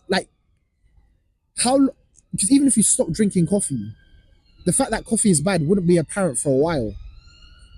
Yeah, like so it takes some things take a while to figure out, some things don't. But to be honest, coffee you would never feel right. You'll be like, oh, I feel great on coffee. You stop for like a week, like I feel terrible. I'm not doing that. But really, you had to thug it out for like a month or so. You see what I'm saying? So are you taking this down the route of like, let's say for example, crack addict, stop Go on. taking crack, and it's like, Be like, word. Yo, it's like, no, don't feel good. yo, I can't run nowhere. I can't. Things start to hurt. Like, where's the crack? Yeah, but it's like, I feel like your argument with the seeing the woman being sad, I feel like you say is like, naturally, sins will become apparent to you that it's a sin in some form. And I think Even within yourself or within other people, right? good and bad is ingrained it's part ingrained in your biology too, you know? So like the idea of this is good and this is bad is also like ingrained in your biology, whether people like to admit that or not. Okay. And there's evidence for it. So take like for example, there was an experiment that somebody done with rats. Yeah. Rats understand what it means to play fair, Yeah, but rats are not conscious. yeah, You know what I mean? And a rat wouldn't play with another rat that doesn't play fair. yeah. So that means like the concept of morality, or at least the concept of good and bad, is ingrained in biology. So let's drill deeper into that then. So it's ingrained in us. Do we all have the same good and bad? No. For the Do we most have part, do we have a common section? of yes, good and there's a bad? common section, but then there's grey areas. Okay. So again, this goes into the idea of like blaspheming against the Holy Spirit. Right. You know what I'm saying? So where for one person, one particular action might be good, and for the other one it might be bad, you have to listen to your own intuition on that. But there's a common section where it's like, these are the black and whites. And is it ingrained in us from birth? Or does it refine as we get a bit older? Maybe it refines. I would say it has to refine, because it's like, I think this is what sets people's moral compasses separate. Yeah. Because people that grow in the crazy environments, like, you know what I mean? They're just so, they just don't see it. Yeah. I think you're right, still. And then it's like, okay, it refines as you get older. Does it finish refining at the same age for everyone? No. I don't think it ever finishes refining. You're always met with like new circumstances. So maybe you have like the common ones, or the ones that are black and white, in order to offer good orientation around like new experiences. Yeah. But then from the new experience, you can add more to the list. Or like from new experiences, you use these set to orientate you around it, and it's like, right, okay, like now I figured this one out. You know what I mean? But like I think for the most part, there's always like a certain set that are like constant. Yeah, like obviously don't kill next man. Yeah, but then other than that, there's other ones where it's like intuition kind of leads. And then you can start figuring things out. But it's very important that you listen to your intuition. Incredibly important, and it's incredibly tough. It's not easy. I'm thinking about this intuition thing because the same way how you're like, yo, you gotta stand on that hill, no matter how many people will face an opposite and be like, yo, this is the thing. But I feel like this, I don't know, you can get really narcissistic like that. Hold your thought. Let me go to the toilet real quick. Hey, why don't you go to the toilet? Let's go to the toilet. Let me go to the toilet real quick. Hold your thought. I'll go to the toilet, and we'll come back to intuition and narcissism. Okay, so what's this intermission? Do you stop it or do you keep it rolling? No, stop it. Stop it. Do you want to sort the mic? Yeah, I'm gonna do that. Do you want power pack? Did you mic check it or we mic checking it? Yeah. I've got a little mic check going on. Come. Oh, right. But yeah, I think it was something about narcissism. Yeah, so it's like and intuition. If you prioritize your single view against the masses, sometimes that like this exists, right? You can get narcissistic. Of course, it can feed the narcissistic side. But again, this goes back into the idea of, I literally thought about this downstairs. Gratitude, bro. Go on. And like being able to go back and give thanks to your creator for allowing you to have that intuition. Because if you adopt the totalitarian view, which is I know everything, it goes left. It can, but you can still give it to God and still be a narcissist. How? Because everyone can have a connection with God, right? Everyone can. Yeah, but there's like entry levels though. There's like requirements. So everyone can have a belief in God. Right. Like I could be a narcissist and be like, I believe in God. Great. Yeah. But then for you to like really walk in the grace of the Lord, there's like requirements. There's entry levels. Narcissists, unfortunately, just you can give it up to God, but you can still be a narcissist. Yes. How? So let's define narcissism first. I feel like narcissist is a undue self-importance, and they're people who so narcissists, they sacrifice long-term relationships for fulfillment of selfish desire. So it's literally what you said. It's undue self-importance? Because I think that could lead you to do whatever, right? At the expense of others, though. At the expense of anything. Narcissism tends to come at the expense of others. So it's undue fulfillment of yourself at the expense of others. So if let's say you chop it up, you was nice to other people, all that, but let's say deep down in yourself, you're like, I'm built different. I'm that guy. Is that not narcissistic? Even though it's not an effect on other people, is that not narcissistic? So repeat that again. So let's say in your head, let's say your actions, you are as you are, right? But let's say in your head, you were like, I am so far above all of these lot. I wouldn't say that's narcissism. What is that? That's like egotistical. That's arrogance. That's okay. Yeah, that's arrogance. That's egotism. Sorry guys. Be director. Yeah.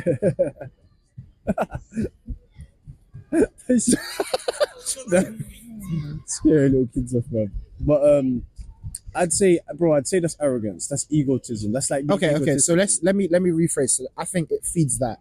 And how do you combat that?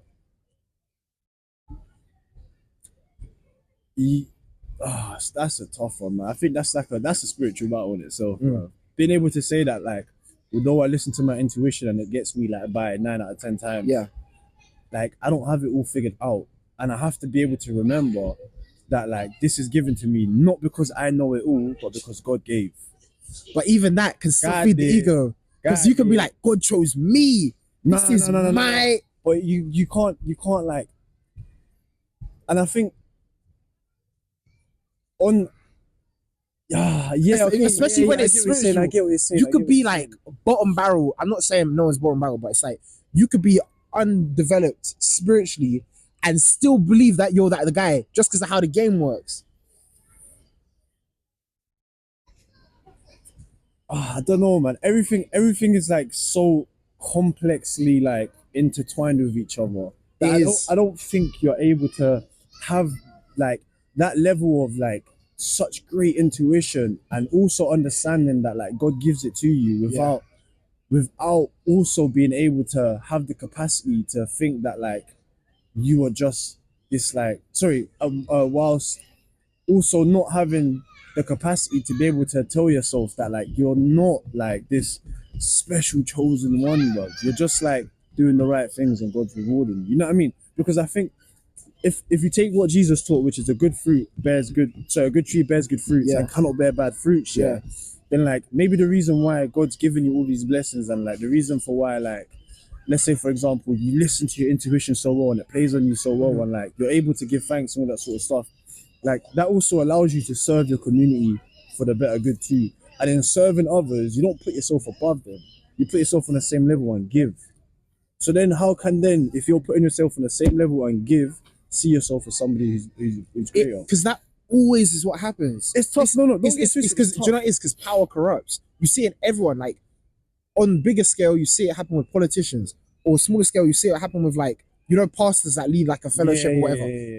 It's always a matter of time. And this isn't even like a you thing or a they thing. It just seems to, when you look at history, it just goes down that way.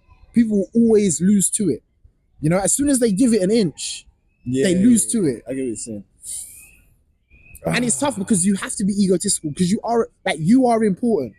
You have to believe you are important. This journey, this whole, like you are important, right? So then I guess it's just finding the fine line between like, but at the same time, it's not that deep. Advantage and then like whatever. It is that deep though. Because you are special. You're special and you're important. Yeah, but you're not above anyone. But exactly. It's like, the duality, like they both No, I agree with you there. So I guess then it's not more so about suppressing the importance of who you are, but it's more so suppressing that like, it's suppressing the thought that you are above everyone else. Just because God is giving you doesn't mean you are above everyone else. So then I would challenge this by saying sometimes, or no, some people have the belief that there's a distinction between those called by God. There's some people that are you know what I mean? A little more levels than others. And what would you challenge this with?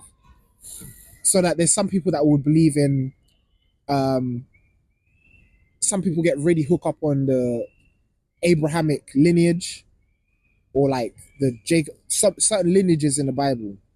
Some people get really hooked up about that and being like, being descended from, even like from Jesus, right? Or being like, I was of that family tree that Jesus shared, or whatever. Or there's some people that in the Bible it talks about the 144,000, or whatever in Revelations. So some people say like there'll be highlighted levels in faith. So do you not think that's like something that people can attain?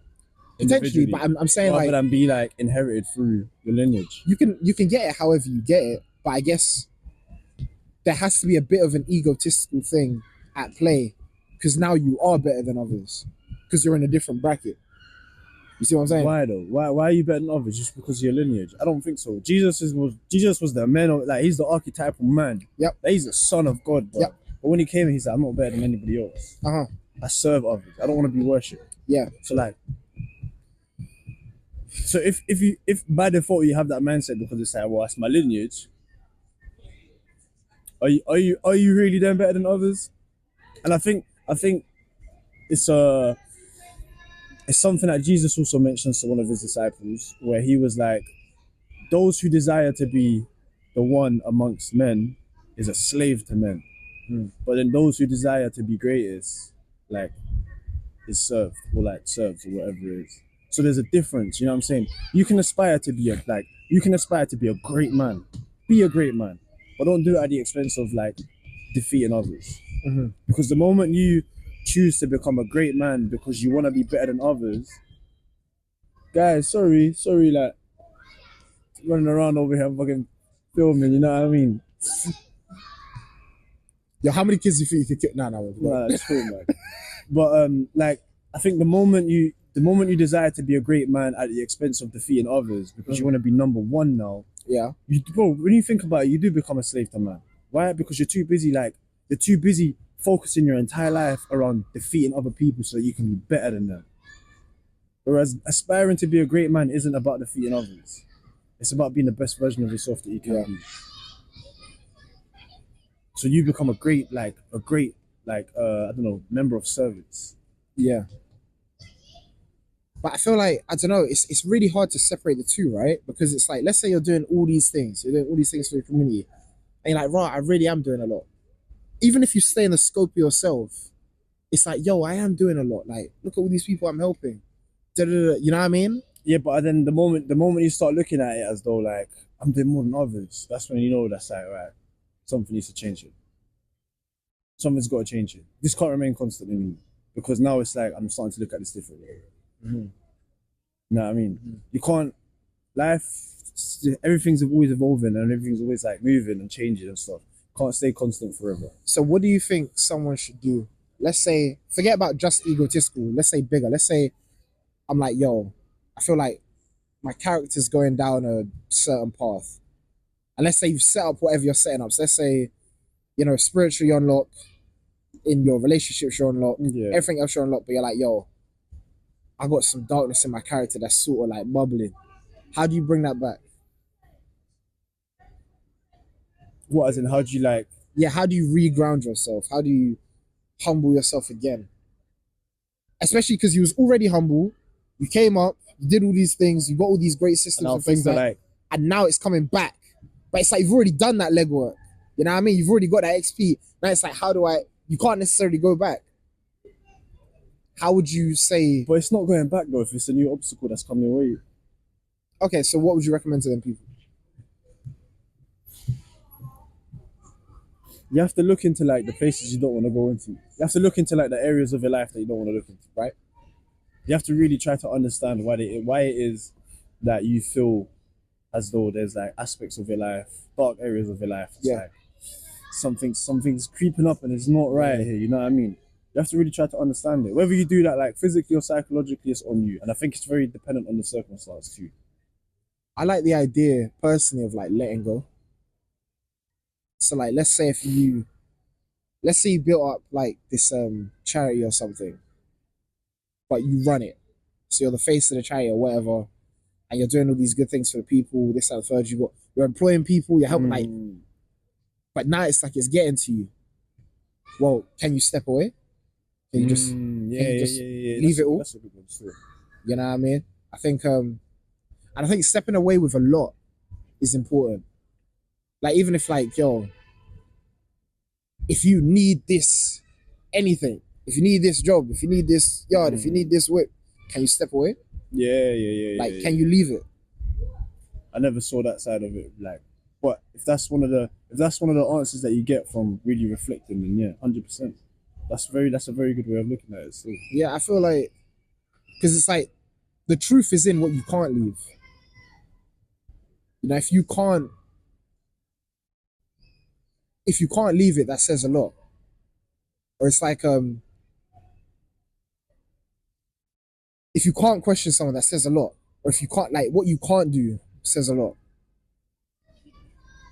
Do you think the truth is found in what you can't accept? Or like, do you think the truth is found in what you can't admit to? Maybe. I feel like if there's a resistance there, there's a reason. If there's a resistance in you letting go or if there's a resistance in you checking someone, or if there's a resistance in you speaking out or saying your opinion or standing on that mountain against everyone, if there's a resistance, there's probably a reason. What does that resistance represent? I don't know. That could be, yo, I can't say nothing in my church. They think I'm an idiot. Or it could be like I can't leave this job, but it's killing me. Or I can't do this for my family. They just won't listen. Or I can't, you know what I mean? I can't. So would you say the resistance is like, this is the truth that you can't accept? Because there's truths that you can accept, but resistance doesn't, like resistance wouldn't be like the highlighter of that truth. It's more so just like, I don't know, it would be something else. But like resistance would be a truth that's tough for you to accept, would you say? So like, when you say it's like, I got this job that like, I know I should leave, but I can't. But it's killing me. Because you won't, that is the truth, but you won't get to that understanding when you're there. That's where you end up. But at the beginning, when you're there, you don't think that. You get that only afterwards. You only get that by getting the resistance. I had a strange dream the other day. Friday. Took a nap. Yeah, that's strange. No. Sorry, I took a nap and I had a strange dream. Right. I was in Manny with one of my boys. Yeah. That I met traveling. Some guy called Paddy. Yeah, Lamb Paddy.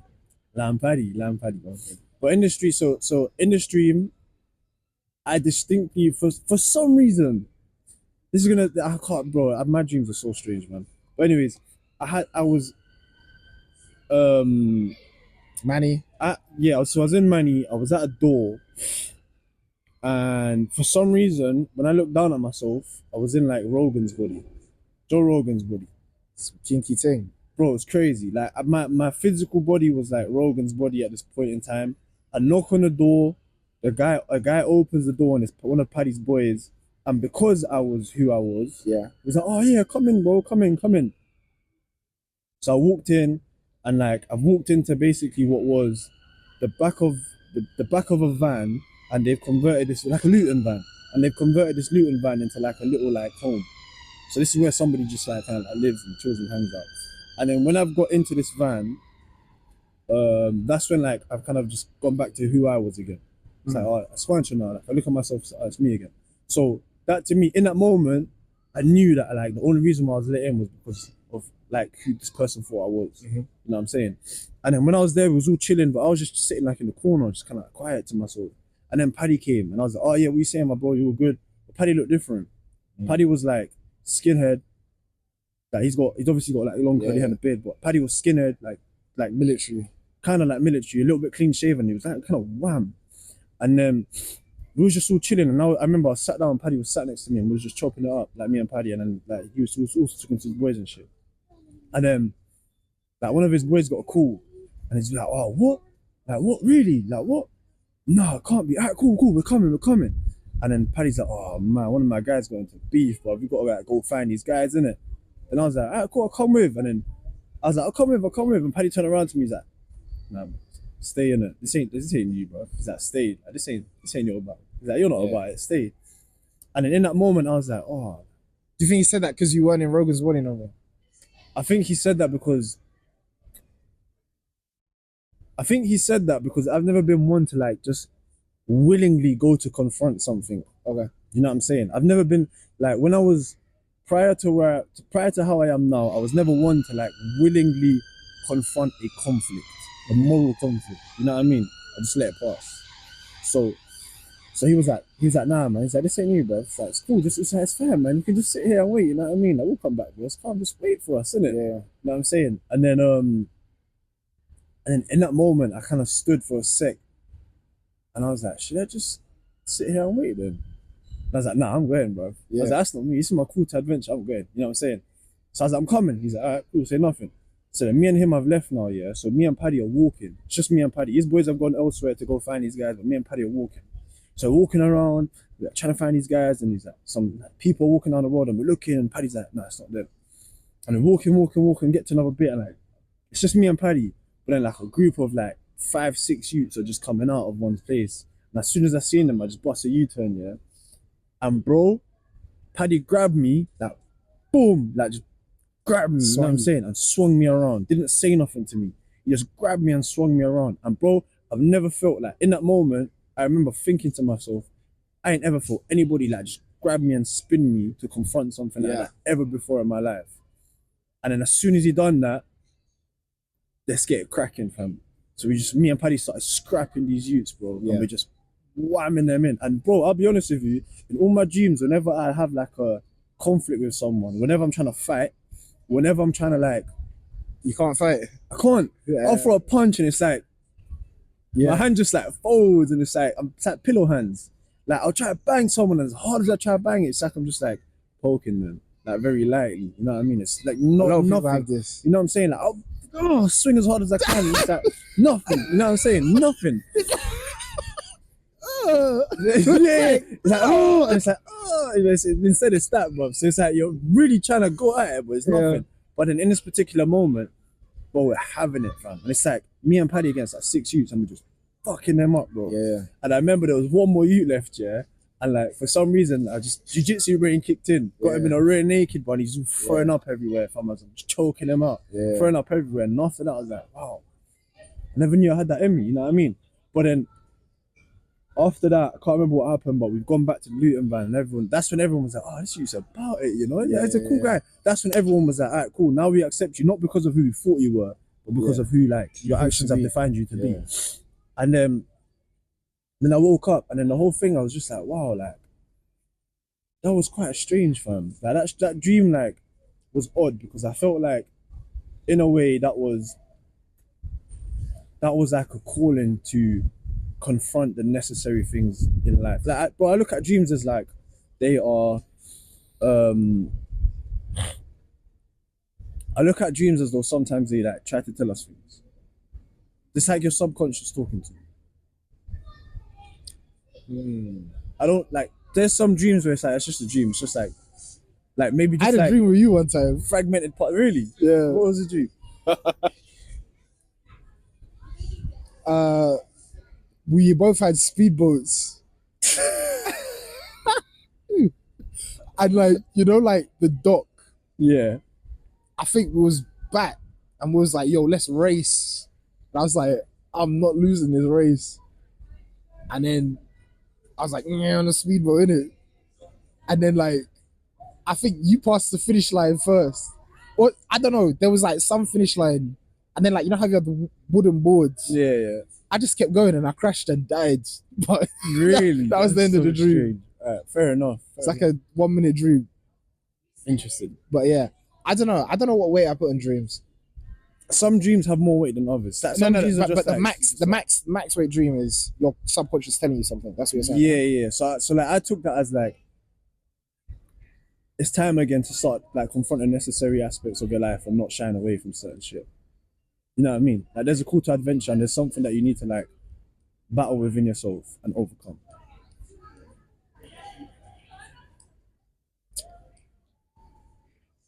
There's like a necessary conflict you need to like put yourself through in order to allow yourself to start growing again. Because bro, I'll be honest with you, like when I saw those youths coming out and I just like busted U-turn to just try and act like I didn't see them. Yeah. And the way Paddy just grabbed my arm and flipped me around, bro. Yeah. Never felt anything like it before. Yeah. And in that moment, like Paddy was like because of his appearance, he was more so like an angel in a way, like a guardian in a way. Rather than just like my boy. Yeah. You know what I mean? Because Paddy was like skinhead, bolo, and like just no bullshit. Ready. You know what I mean? I'm not sure.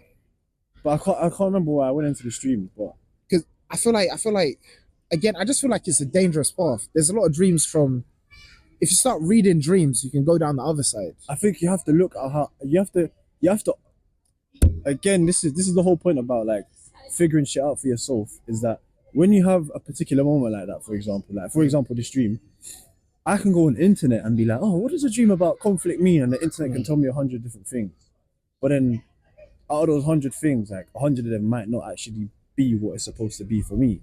You know what I mean? So it's the same way when you read the Bible and like you might understand it in one way and I understand it in another. But unless you adopt it in the way that you understand it. Okay. So the way you look at your dream is that you have to ask yourself, what is my subconscious telling me? Nobody else can tell you that. I hear you. I don't dream much, to be fair. Do you not? Not really. Most nights I've like just blank sleeps. I've had that before, but I had that heavily when I used to smoke. I just have that now. It's been for years. Really? Yeah, man. You need to stop bashing. Nah, that's a good sleep when you're just out, like just black, you just wake up like you just deep sleep, boom. Sleep goes by too quick, man. Oh, you need a TV show. But the thing is with dreams, like, so my dad could lucid dream. Really? Yeah. He would Like, always control his dreams. And he would always fly in his dreams. Interesting. Have you ever had dreams flying? I could, but I couldn't control it. We'll get into that after. Go on. I was flying, but I couldn't like I was like, you know what I mean? But I don't know. I don't really give dreams. Even like the self-discovery thing, I don't really take much from that as anything. What do you mean by that? It's like you're saying like the dreams are a representation of some dreams are a representation of your subconsciousness, of what you've been thinking about or what's on your mind or what you need to something, right? I don't know. I don't even give it that much weight. I just go on my day. So how much do you live in your like conscious, subconscious, or conscious mind? Like, how much do you live in your own like psyche? How much do you live in your own like spiritual duality? Because I think that's a lost art. I think we don't give it enough importance. I think a lot of people tend to live 95% of their living life in the physical part of the duality rather than the spiritual, and like 5% of the spiritual. Whereas I think it should be a balance of 50-50. I don't know what the split should be, but I do spend a lot of time like spiritually, and I spend a lot of time like within myself spiritually, and I spend a lot of time like as like a meta third person type thing. It's like, yo, what are you doing? Like, why you like what, you know what I mean? Like, what's going on? Yeah, and I feel because to be honest, that's where all the heavy stuff comes in. Like, you know what I'm saying? Like, you know, you sit and you just quiet. Yeah. Things that just find like, but it's heavy stuff. People got a lot of things like that are tough in their life that fight. Yeah, man. And like, it's just tough to think about. You don't want to have to think about, you know, the things that you went through as a kid. Or you don't want to have to think about the things that you're having to do now or this, that, like, you know what I mean? It's hard stuff. They're necessary though, because if you don't sit and 100%, if you don't sit, like, you know what? I think if you don't sit and allow those thoughts to like start brewing in your mind, you always have like PTSD. You always have like depression or anxiety. You always have like some sort of trauma linked towards those things. You have to sit and like go through that. But it's irrelevant because to those people, it's easier like that than it is walking through the fire. Yeah. But the only way to better yourself is to walk through the fire. Not even to just, even if you wanted a nice, lazy, simple life, like, you'll never realize just how much this thing is getting at you until you sit with it. Until you can just be like, yeah, is what it is.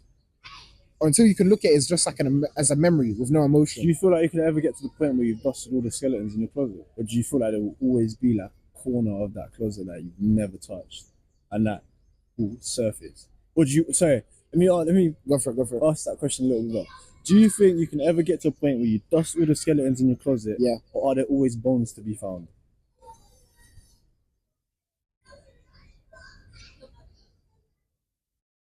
I think you can get there. Dusting all the skeletons off. But it's a fake it till you make it thing, right? So you might put it all out there, but skeleton number 4 is a soft, like, that's still like, you know what I mean? That's still like, but I think you can get there with active effort. I think it's definitely possible. Because, I do say, here's why I asked that, yeah? Recently, whenever I would sit and like meditate, like when I sit and meditate, I like to let my mind run, right? You know what I mean? And like, I remember when I first started doing it, I would sit, meditate, and bruv, the amount of thoughts that would just like start coming through and just running. Yeah. It was crazy. And like, I would allow myself to sit and go through them, and then I would like, I don't know, I'd ask myself relevant questions around them, and like, I'd start like picking them apart, and I'd start trying to understand it all, and blah, blah, blah.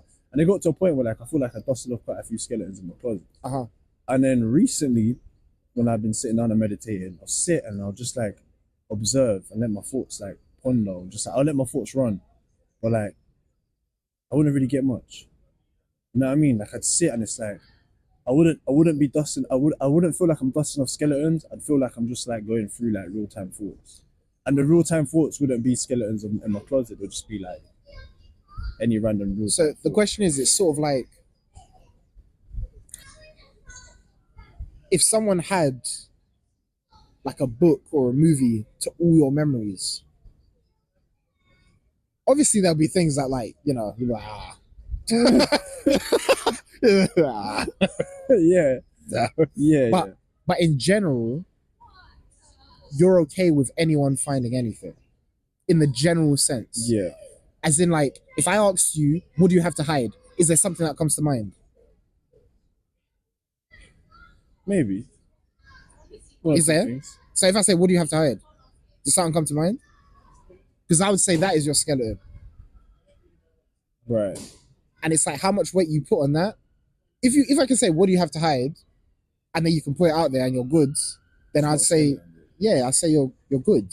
Obviously, things got like, you might have, that was a dumb memory that I had, but you know what I mean? But yeah, I feel like it's definitely possible. If you actively do it, I feel like it's definitely possible.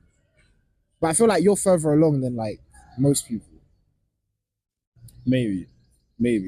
Because like really, like I think because again, this was like your journey, right? You was trying to do the whole embracing yourself, embracing like the reality, being honest and accepting of what you've been through. So I feel like there's not much. Like if I had a random memory of yours, I'm gonna be like, hey yo, what about this? I feel like, oh yeah, that was that.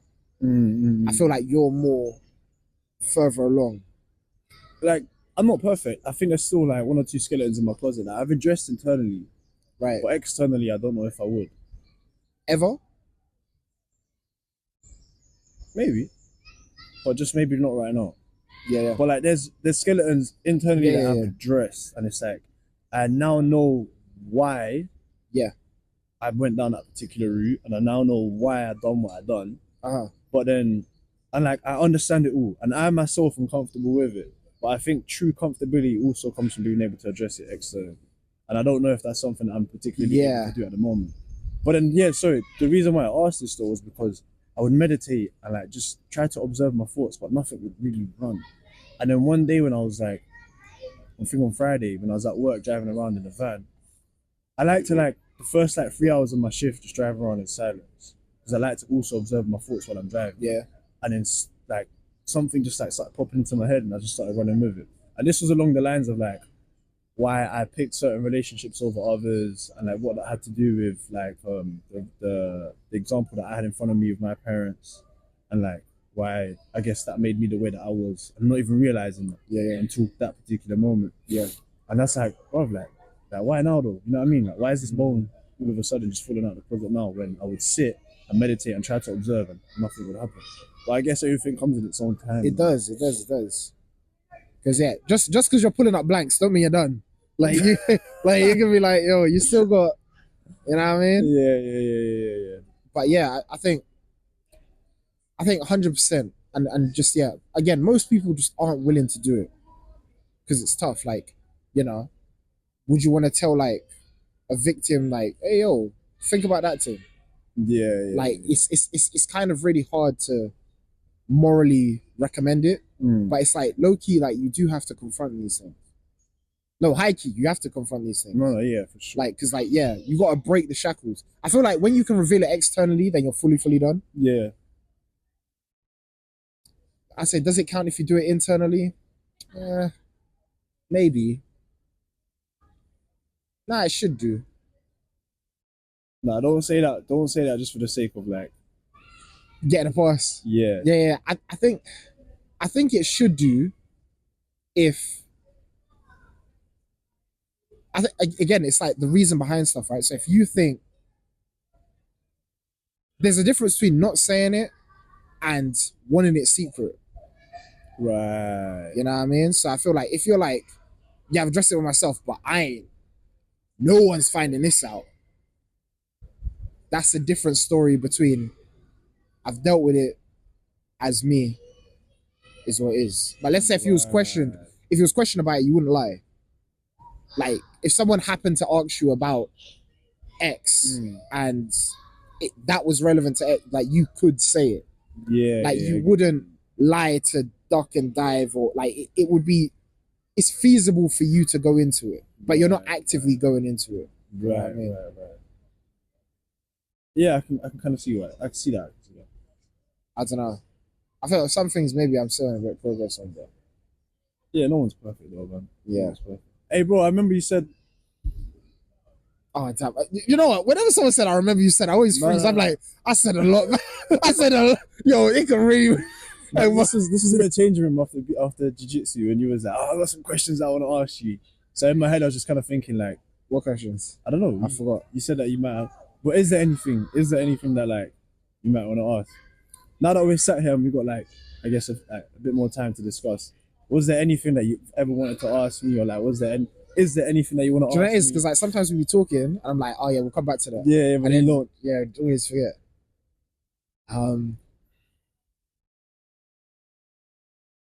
Let me try to think of one.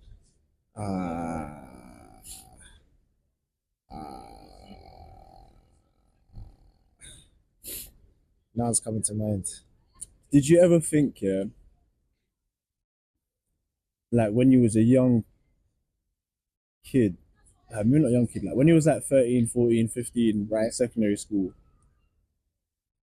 did you ever think you would develop to be the Dion that you are today? Because I always looked at you as like a... I don't need the adjectives, I know. But go ahead. Peculiar individual. Go ahead. Yeah.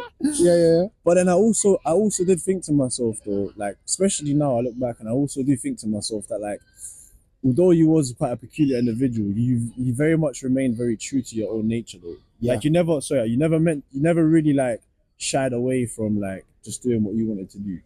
So do you feel like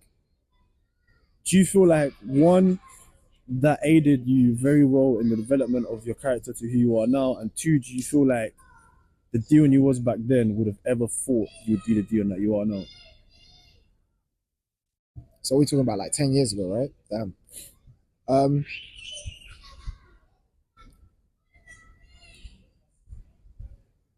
I say you're right. There's some parts about me that hasn't changed. All right, so let me tackle it one by one. There's some parts of me that hasn't changed, and I feel like the Amadou meeting was always there. Yeah, for sure, bro. You know what I mean? And I feel like sometimes, like, I don't really remember my childhood that well, but sometimes, like, you know, family or stuff, they'll say stuff and it's like, oh yeah, this happened, but it was always the Amadou me attitude, right? Yeah. And I feel like that's an easier bridge to cross when you're young. So when you say, oh, did it help you be, I'll guess it, like, because you see people really struggle with it as they get older, like people that have always had to be reserved, still remaining true to their nature. Yeah, like people that have struggled to be truly themselves or truly comfortable being themselves or expressing opinions that they believe in. People that have held that back to adulthood, let's say, they really struggle with that afterwards. You know what I mean? So I think that was probably easier already being there when I was younger. Would he be surprised? I don't know. Because I'll be honest with you, yeah. I look at Dion 10 years ago and I look at Dion now. Yeah. We aren't the same. We're not the same? Nah. You don't think? Nah. Dion... Fundamentally, we're not the same. No, fundamentally you are. But yeah, like, what defines Dion 10 years ago and what defines Dion now are not the same. So like, what I mean by that is...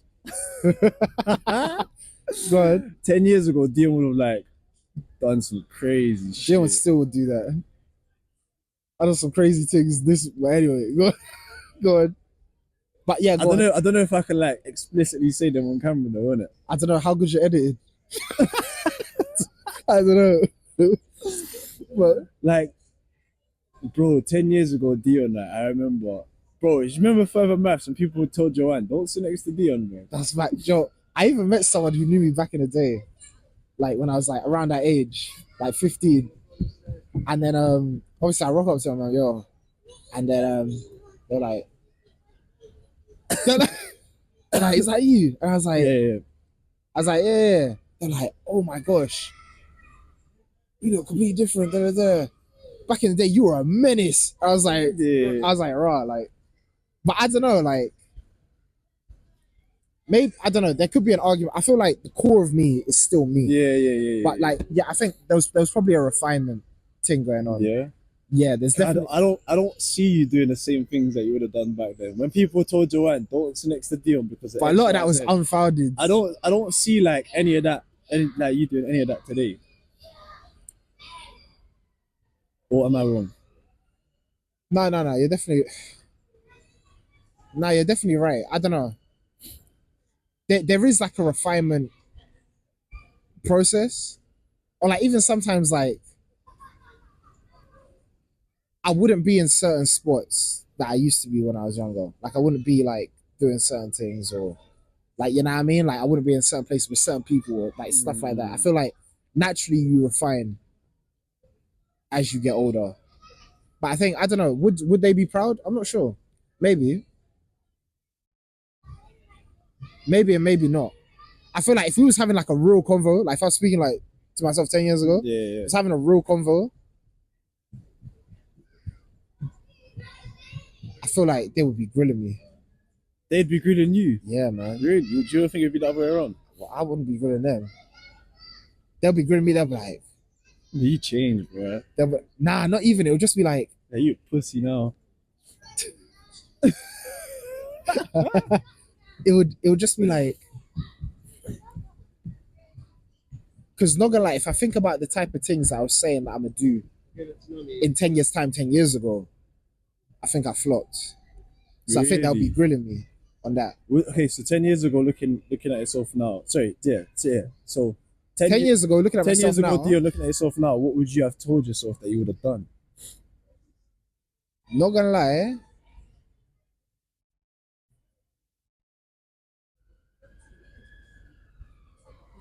it's really tough. There were certain things that I didn't expect.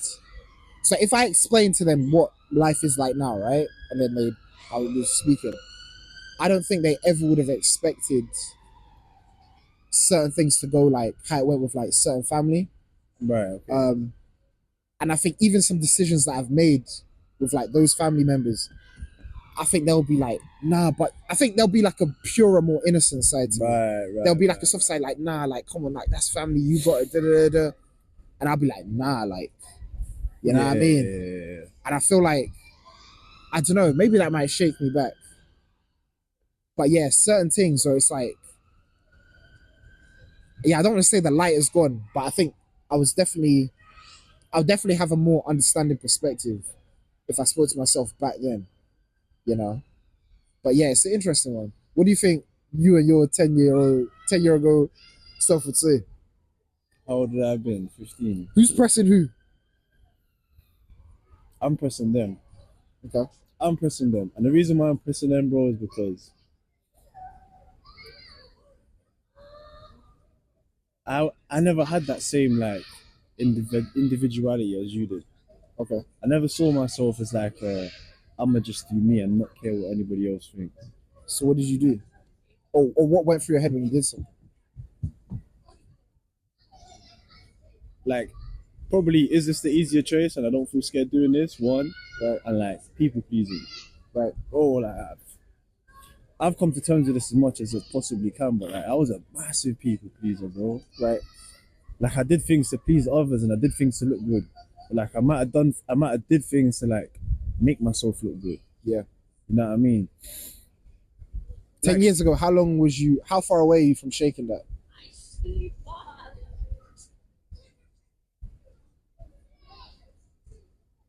Eight years, 7, 8, 9 years.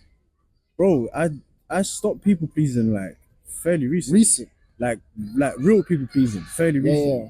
They were like, so there was quite a lot of the aspects of my people pleasing that stopped a while ago. Yeah. But for the most part, people pleasing, especially in my relationships, Yeah. only died like Recent. last year, bro. You know what I mean? Like only died last year, like fully. So what would you say something to try and start that earlier? Yeah, 100%. Like what?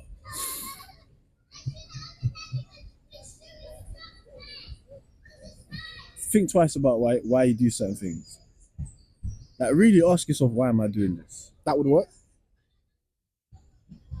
maybe. And I'd also ask myself, like, what the fear and judgment was, because I also didn't do a lot of things out of fear of judgment, and I also didn't do a lot of things out of fear of failure, because I think in school, like,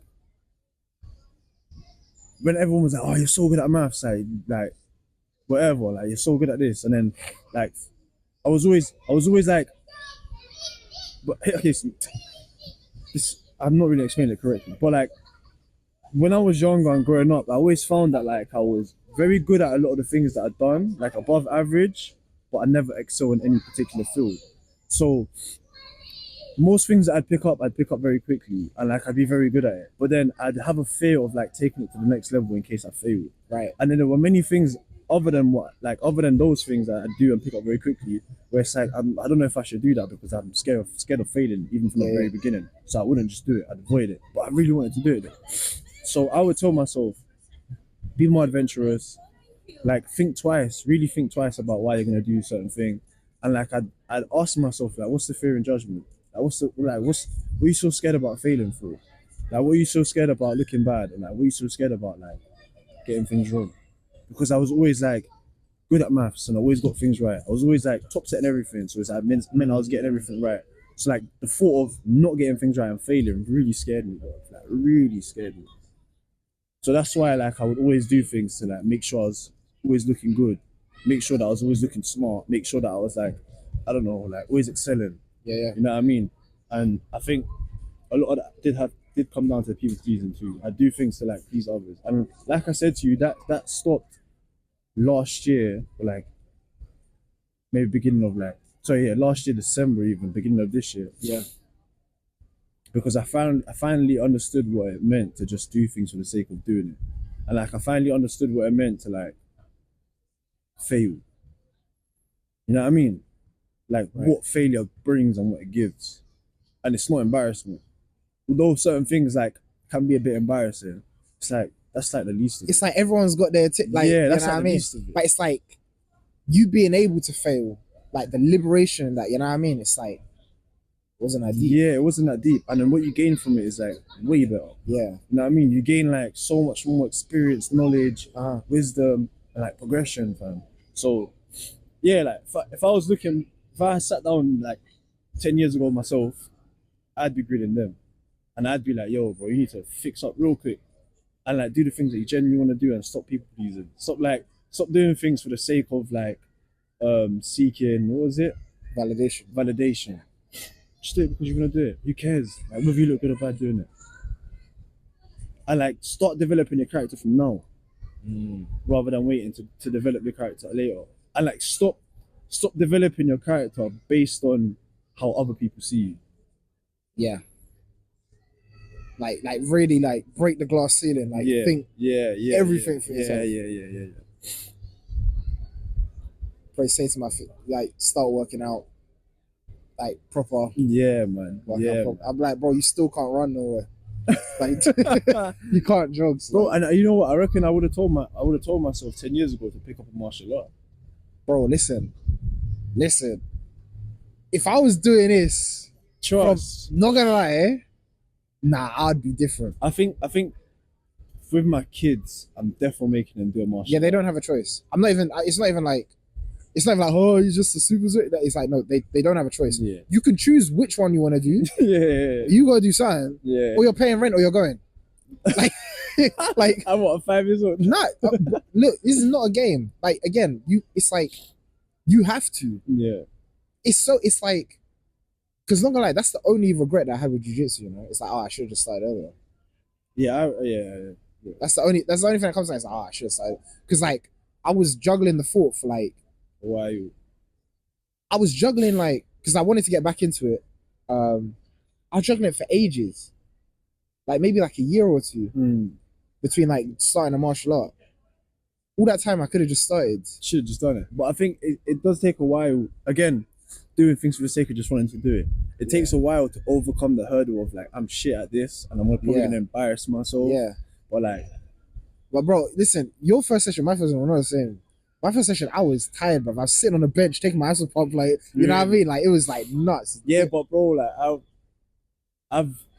by the time I went to go do my first session, Yeah. I was doing 5Ks twice a week. Yeah, Calisthenics like 3 times a week. Yeah. Now I mean I was on job with like my Yeah. fitness, so like my stamina was okay. Probably that's why I wasn't like dying on the side. My stamina But was I was trash. exhausted though, bro. Yeah. My forearms were burst, my biceps were finished. Like Yeah. I had been putting a spliff several times. You know what I'm saying? Yeah. Like, the same thing, man. But I do gotta say though, like I appreciate you a lot for putting me on still. Nah, like low-key, I'm glad that you ran with it. Because it's I like, appreciate that you put me I on. just was like, all right, let me just say it's a trial session and see what happened there. You're like, What did you think? I just thought I thought you'd enjoy it, but that was it. I thought it'd just be that. And he was like, no, I'm gonna sign up. It's like, yo, like you spoke me, I'm gonna sign up. I was like, let's do it. Let's do it. Because I think just like you, I've been wanting to get into it for a while, man. Yeah. For a while, but Yeah. I didn't know where to start. And I think having yourself come up to me and be like, bro, start a BJJ, come, I'll take you on a little free trial. Because you know what it is? It's like, I see online or I see on certain podcasts, it's like, yo, why do people get so addicted to like, yeah. but I feel like if you strip it away at its fundamentals, you can go like pretty much all out. Like in boxing plus, you wouldn't be able to go like all out like that. Right? Yeah. But it's like you can really go all out. Yeah, if you really wanted to, you could. And like safely and like, you know what I mean? That's it.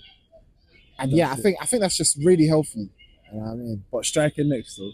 Striking next. I can't wait, man. Listen. Wait. When I start striking, I'm telling. When I can start striking, like it's gonna be mad. Real DC. Like not gonna lie, like once I start throwing them, yeah. I'm excited, man. I But feel- you know, low key, I do want to like. I What? do want to get into boxing on the side, like individually, like as in like not individually, as in like just by myself, but as in like do boxing on the side, but keep it separate from mixed martial arts. Yeah. Because I think boxing in itself is such a beautiful art, such a beautiful art. There's a lot to it for sure. I feel like boxing's like Drake. Like it's kind of popular to hate on it, Yeah, but yeah. it kind of like I say like Drake. it's like it is overrated, but it's like there's another element, a secret element. When you're able to see boxing as an art rather than a Entertainment. yeah, it becomes something else. And I Yeah. think the first person who ever allowed me to see boxing as that was Golovkin, Right. Triple G, you know. Yeah. Bro, when I used to watch his, I watched his highlight videos one time just for the sake of watching it, and like watching him fight and seeing how he done it. Like it was almost like a dance. Everything was like on the bounce, and he's bopping and weaving, and like because he's bouncing all the time, he's able to react so quickly. Like someone throws something whilst he's bouncing, it's just bounce back, bang, come with a counter. Yeah. And you could see that everything was so well calculated and everything was a dance. And then when I started watching Lomachenko, Yeah. oh my goodness, bro. For him, like Lomachenko is an artist, bro. Yeah. Like a real artist. Yeah. You watch my man box, yeah, it's a dance, bro. Yeah. It's a dance, and he's just toying with him. Like he's there, like step in, step out, step back in, cut the angle, bang, get him. Like obscure, like he found ways to box that like nobody else was doing. Yeah. You know what I mean? Like he would throw smoke screens at you, bro, whilst you're fighting. Yeah. He'll have a little I don't watch many Lomachenko. bro, like for him it's like teleportation. Like he'll throw a jab, for example, yeah. And like you're blocking it, and And then then slip in the blind spot. and then bro, before you know it, he's not even in front of you no more. Yeah. Man's teleported to like the left side or the Yeah. right side, and he's coming at you again. Yeah. And like with Lomachenko, for me, I watched it and I was like, this is art, fam. Like this is like you're painting pictures with like a martial art, bro. And like that's what made me really fall in love with boxing. But boxing, for the most part, is just such a gimmick, man. Like everything's all about the entertainment side of things, and Yeah, I feel like if you chase it and you end up there. But that's it's what like that's what made me fall out of love with football. So I used to love football because back in the day when you had players like I don't know if you know much about football, especially like back in the day, but when you had players like Ronaldinho, bro, and like these man would like he's my favorite player ever. Why? Because when they play football, he'd play it for the art. Yeah. Like man got on a pitch and he would dance with the ball, bro. Like he was on the pitch not to win everything, but just to like have fun. Yeah, to vibe. Bro, he'd go on the pitch, and he'd be like embarrassing guys, bro, flicking it over man's heads, just like nutmegging people because he could. Yeah. Not because he had to, but because he wanted to. Yeah. He'd score a goal and go to the fans and just dance in front of them, like celebrate. And like everyone was loving him, bro. You know what I'm saying? And that's what made me fall in love with football. But now when I watch football, I don't see that no more. And like it's not even a thing where it's like there's like one or two players doing it. No one's playing football like that, man. Everyone's in the game because it pays well. Everyone's in the game because money and fame comes with it, clout comes with it. You know what I mean? People play it because it's like status. They don't play it because they genuinely love it and enjoy it like that no more. So I fell out of love with it, and then I started seeing that in other forms of like sport, martial art, boxing, all that sort of stuff. And bro, I can't lie. That's why like I'd want to get into boxing and keep it separate though. Right. Because I'd want to be able to like just box for the sake of like having your own fluidity, like your own like, flow, like you know what I mean, like just finding your own rhythm with it. And I feel like boxing is one of those things that you can easily like do that with. Whereas with MMA, because there's so many components, there's so many into tools. it, It's tough. Like, it's tough. That's why like I think some of the best MMA fights are the ones where it's like like Gaethje Holloway, where it's stand and bang, because you're taking out a lot of the elements of it and you're just getting into the raw, gritty side of one aspect of it. Yeah. You know what I mean? Yeah. Nah, I hear you. I do hear you.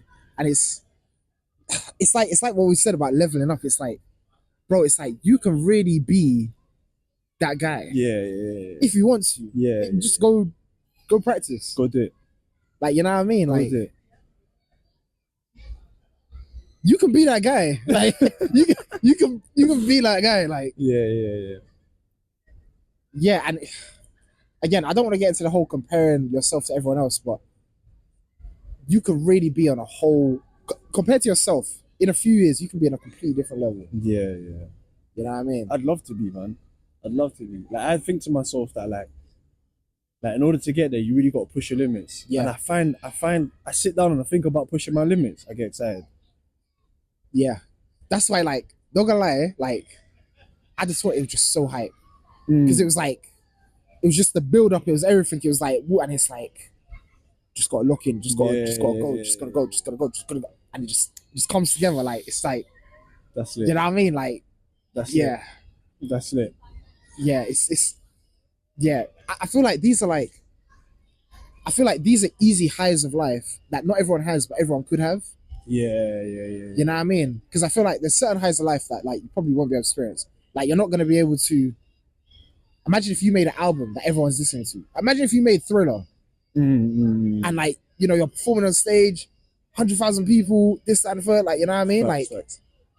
That's a high. I don't think most people would ever be able to come close to understanding. You know what I mean? But you can still get highs, like relative highs, like, you know what I mean? But it's like, it comes with work. You ever thought to yourself that like, moments like that, for example, where like, don't know, you release an album that's absolutely incredible. Yeah. You go on tour and it's like, the tour is just a different energy and different buzz. Like, you know, when you see videos of like artists coming up.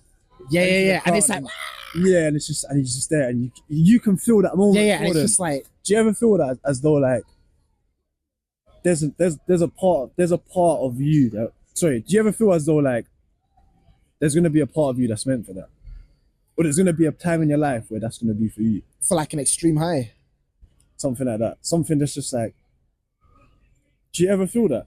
Do you ever feel as though like there's gonna be a moment in my time where I'm gonna like a defining moment? Yeah, maybe not defining, but just like have such a great achievement, and like it's gonna be so, I don't know, grand, like just so like I cannot believe I'm here. A little, but it's like, I get that. Sometimes I'm like, yo, I'm really here for a reason. Like, I really exist right here, right now for a reason. Yeah.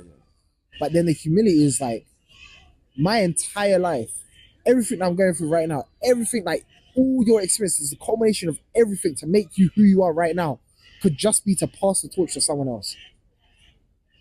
An aspect of it is though. Yeah, an aspect of it is, yeah. An aspect of it. But your grand moment could be someone else having a grand moment and saying, yo, he helped me. Yeah, I think about that too. I do think about that too. But bro, I'll be honest with you, I get this feeling sometimes that I can't shake off. I get this a lot when I watch other people achieve success. Right. Like, let's say for example, I might watch like my favorite team win a trophy. Yeah. And when they're like stood in front of the crowd and there's like 50,000 people screaming their name back at them, or just like cheering back at them, and they're just standing there soaking it in, and you can see the disbelief in their eyes of like the level of achievement that they've achieved. I get this feeling like I can't shake off. That's like one day, like I don't know why, but I'm gonna experience that. I hear that. I can't say that I do. I can't say that I feel like but that. I don't know what end though. I don't know. But if you look at the people that get there, or the people that really base in that euphoric feeling, it's always about being true to you. Yeah, and your own expression. Yeah. Like, you know, you could make a popular album, but that album won't hit you if it wasn't like an honest version of if you didn't honestly make that album. You know, if you didn't like, if you cheated to win, that's what it's not gonna hit you the same way. It's like you do it for you. Not everyone gets there the same. Like you could get there and it's not. You know what I mean? But it's like if you yourself honestly like get there, then you get it. Yeah, man. I think in that moment I'd love to experience something like that with like everybody, like people that I love. Yeah. So that they can experience it too, you know what I'm saying? Yeah. But yeah, I don't know. I get that feeling, but I can't shake it off. But like, I don't understand how though, like, or why, or where, or when. Then I guess that's where you just start experimenting with things, innit? You think about how much time do you have in a week, and how much time are you actually doing experiment with stuff or stuff that to develop you? How much, like, when you think of the split, it's not that much. It's true still. So, I mean, I think I'd like to think that I do more than I did before. Yeah. But like even then, it's true when you think about the splits. Like you could. Yeah, splits. Like, bro, like I don't like me. I know if I retired, I would never be bored. Some people are like, oh, I'm bored. Go back to work. I'll be doing.